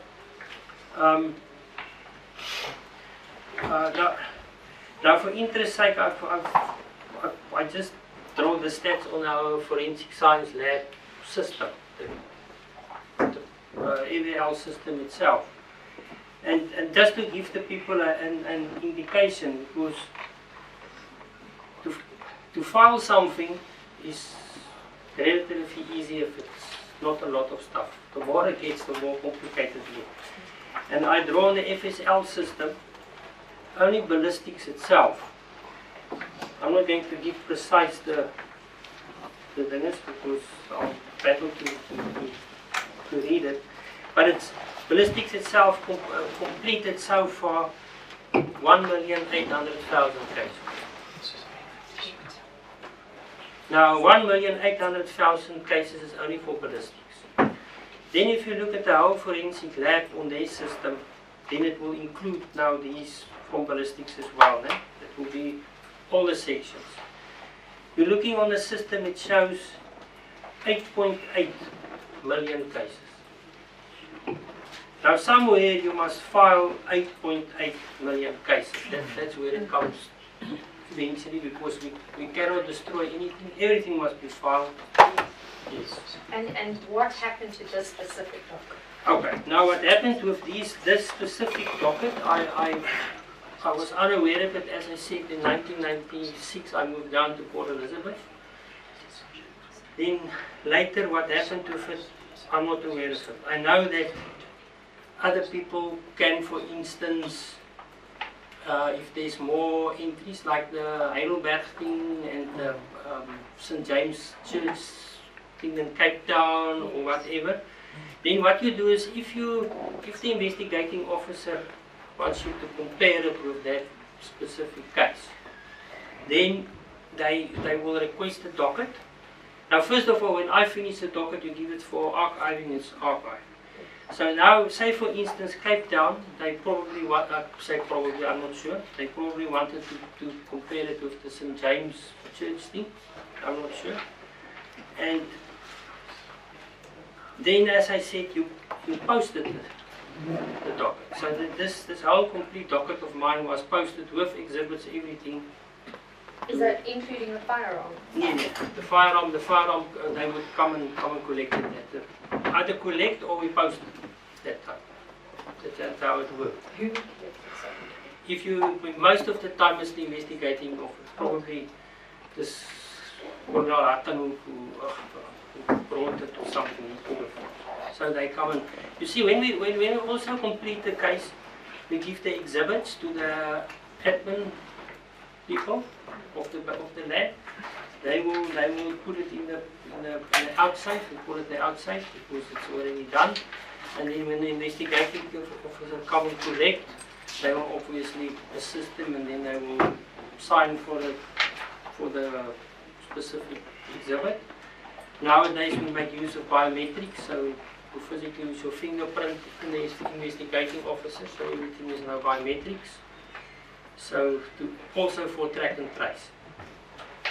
Now in this specific instance, that, as I said, I was not even aware the docket was missing.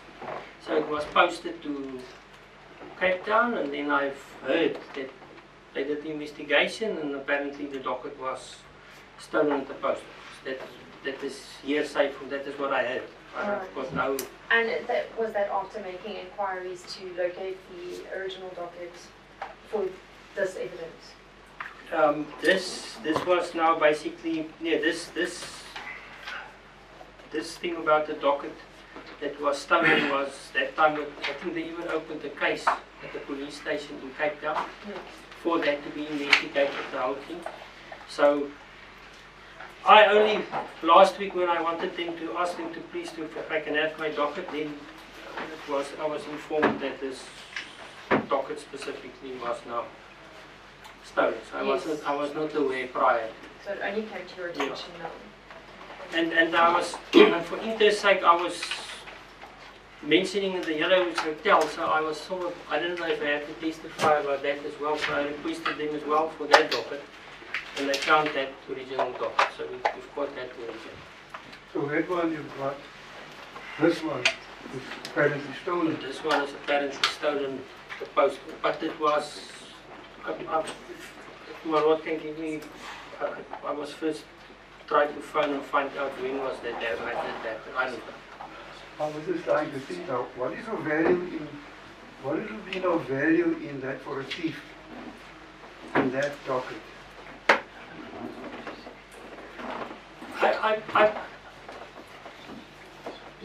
When we actually up till now, if we do we call it province, we do cases the same way. We make use of Skynet. And still we put the whole docket in that thing, we Skyneted it, you get it, you open it, you do your thing, you complete it, you Skynet it back to where it came from.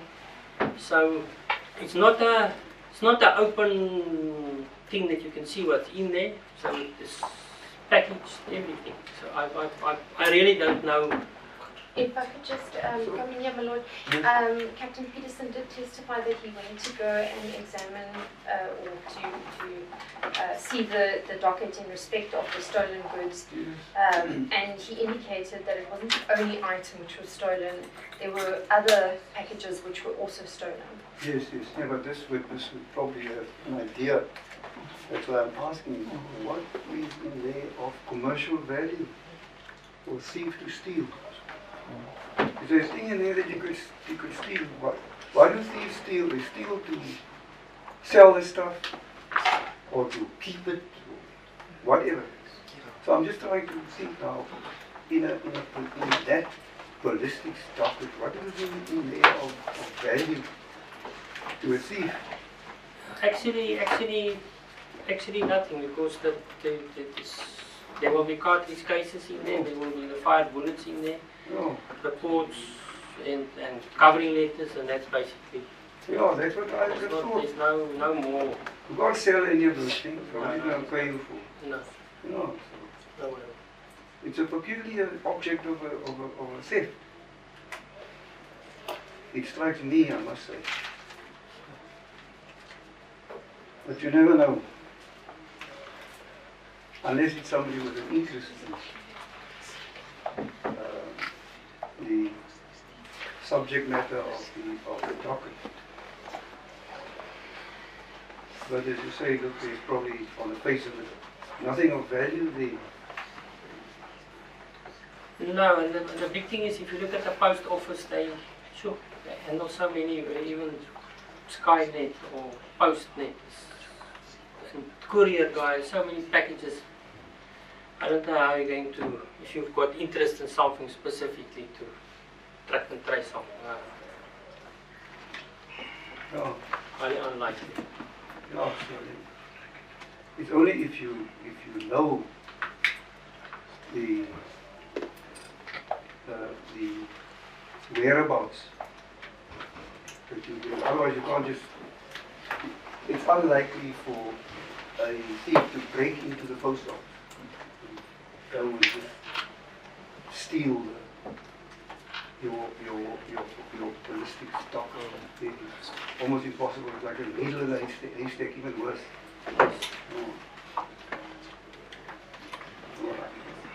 Thank you. Thank you. I would just like to find out, in respect of paragraph 5, you indicate that you received a packet.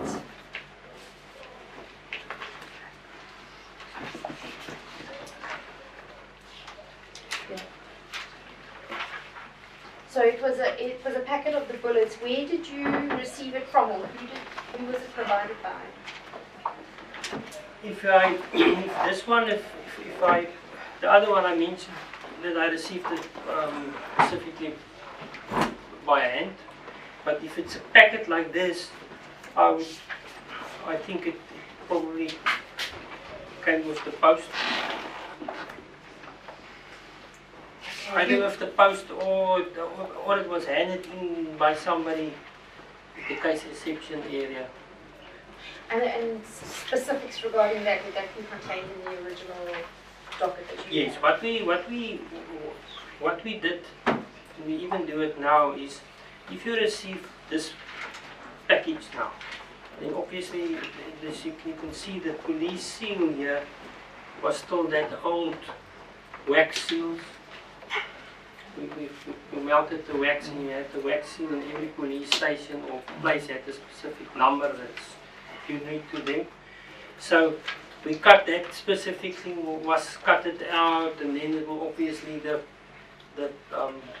person who wrote on the packet and say from the address and so on, we cut that out and also kept that in the dockets.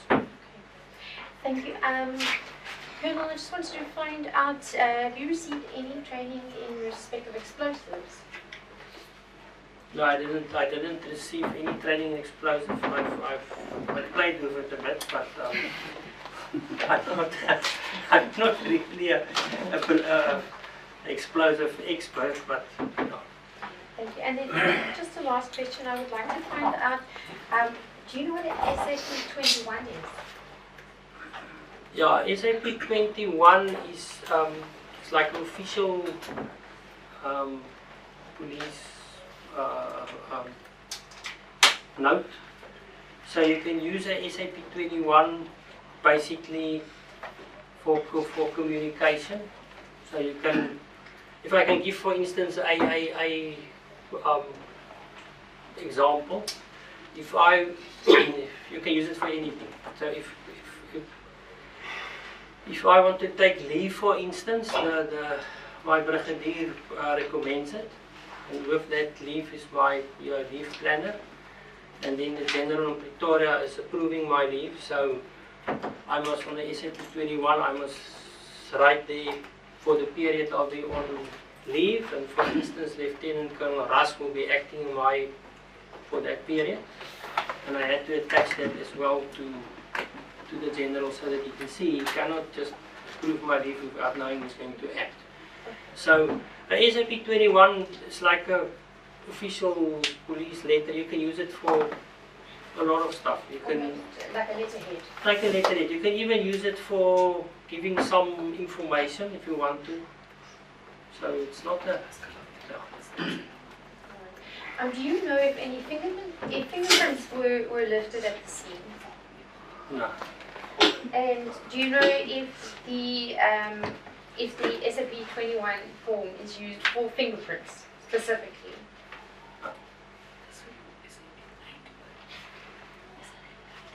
Is there in fact a SAP-91 which deals with fingerprints? I don't work with those. I really don't know. So if I say yes or no, I'm not sure. That's fine. Thank you very much. My Lord, can I just confer with my colleagues? Yes, sir. Thank you, Lord. I have no further questions. Thank you very much.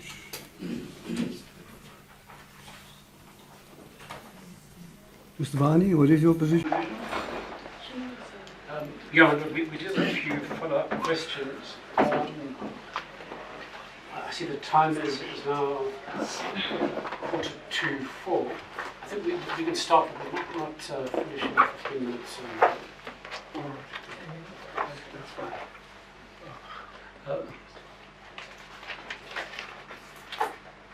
Sure. My learned friend for the state wishes to pose one more question. My Lord, not to the witness, but maybe before Mr. Vani start, we have a witness outside regarding the fingerprints that we want to speak to. Considering the lateness, I'm not sure if we should just continue with this witness in the morning to give us opportunity now to speak to that witness to clarify the situation regarding the fingerprints. Hopefully that won't inconvenience you, Mr. Vani. As the court pleases. Colonel, we're not done yet. So I'll ask you to come back tomorrow morning, unfortunately. we commence the proceedings at 10 o'clock in the morning, so if you can kindly return tomorrow, and we will be able to dispose of your evidence. Kom dus tomorrow. So I'm going to excuse you for the moment under those circumstances. Thank you, Maro. Thank you, last one. All right. Lord, if we can just deal with a small housekeeping matter. In the evidence of Mr. Duplessis, we made reference to the ABIS system. We mentioned that on the official Home Affairs website dealing with ABIS, there was a reference to security matters, and that SAPS will be able to search for suspects matching latent prints against records on ABIS. We have printed out the internet page. I would like to hand up a copy of that internet page. It will be marked at Exhibit M. Exhibit? M. M. M for Mary. All right. We've got one copy for the court and two for our colleagues. Thank you.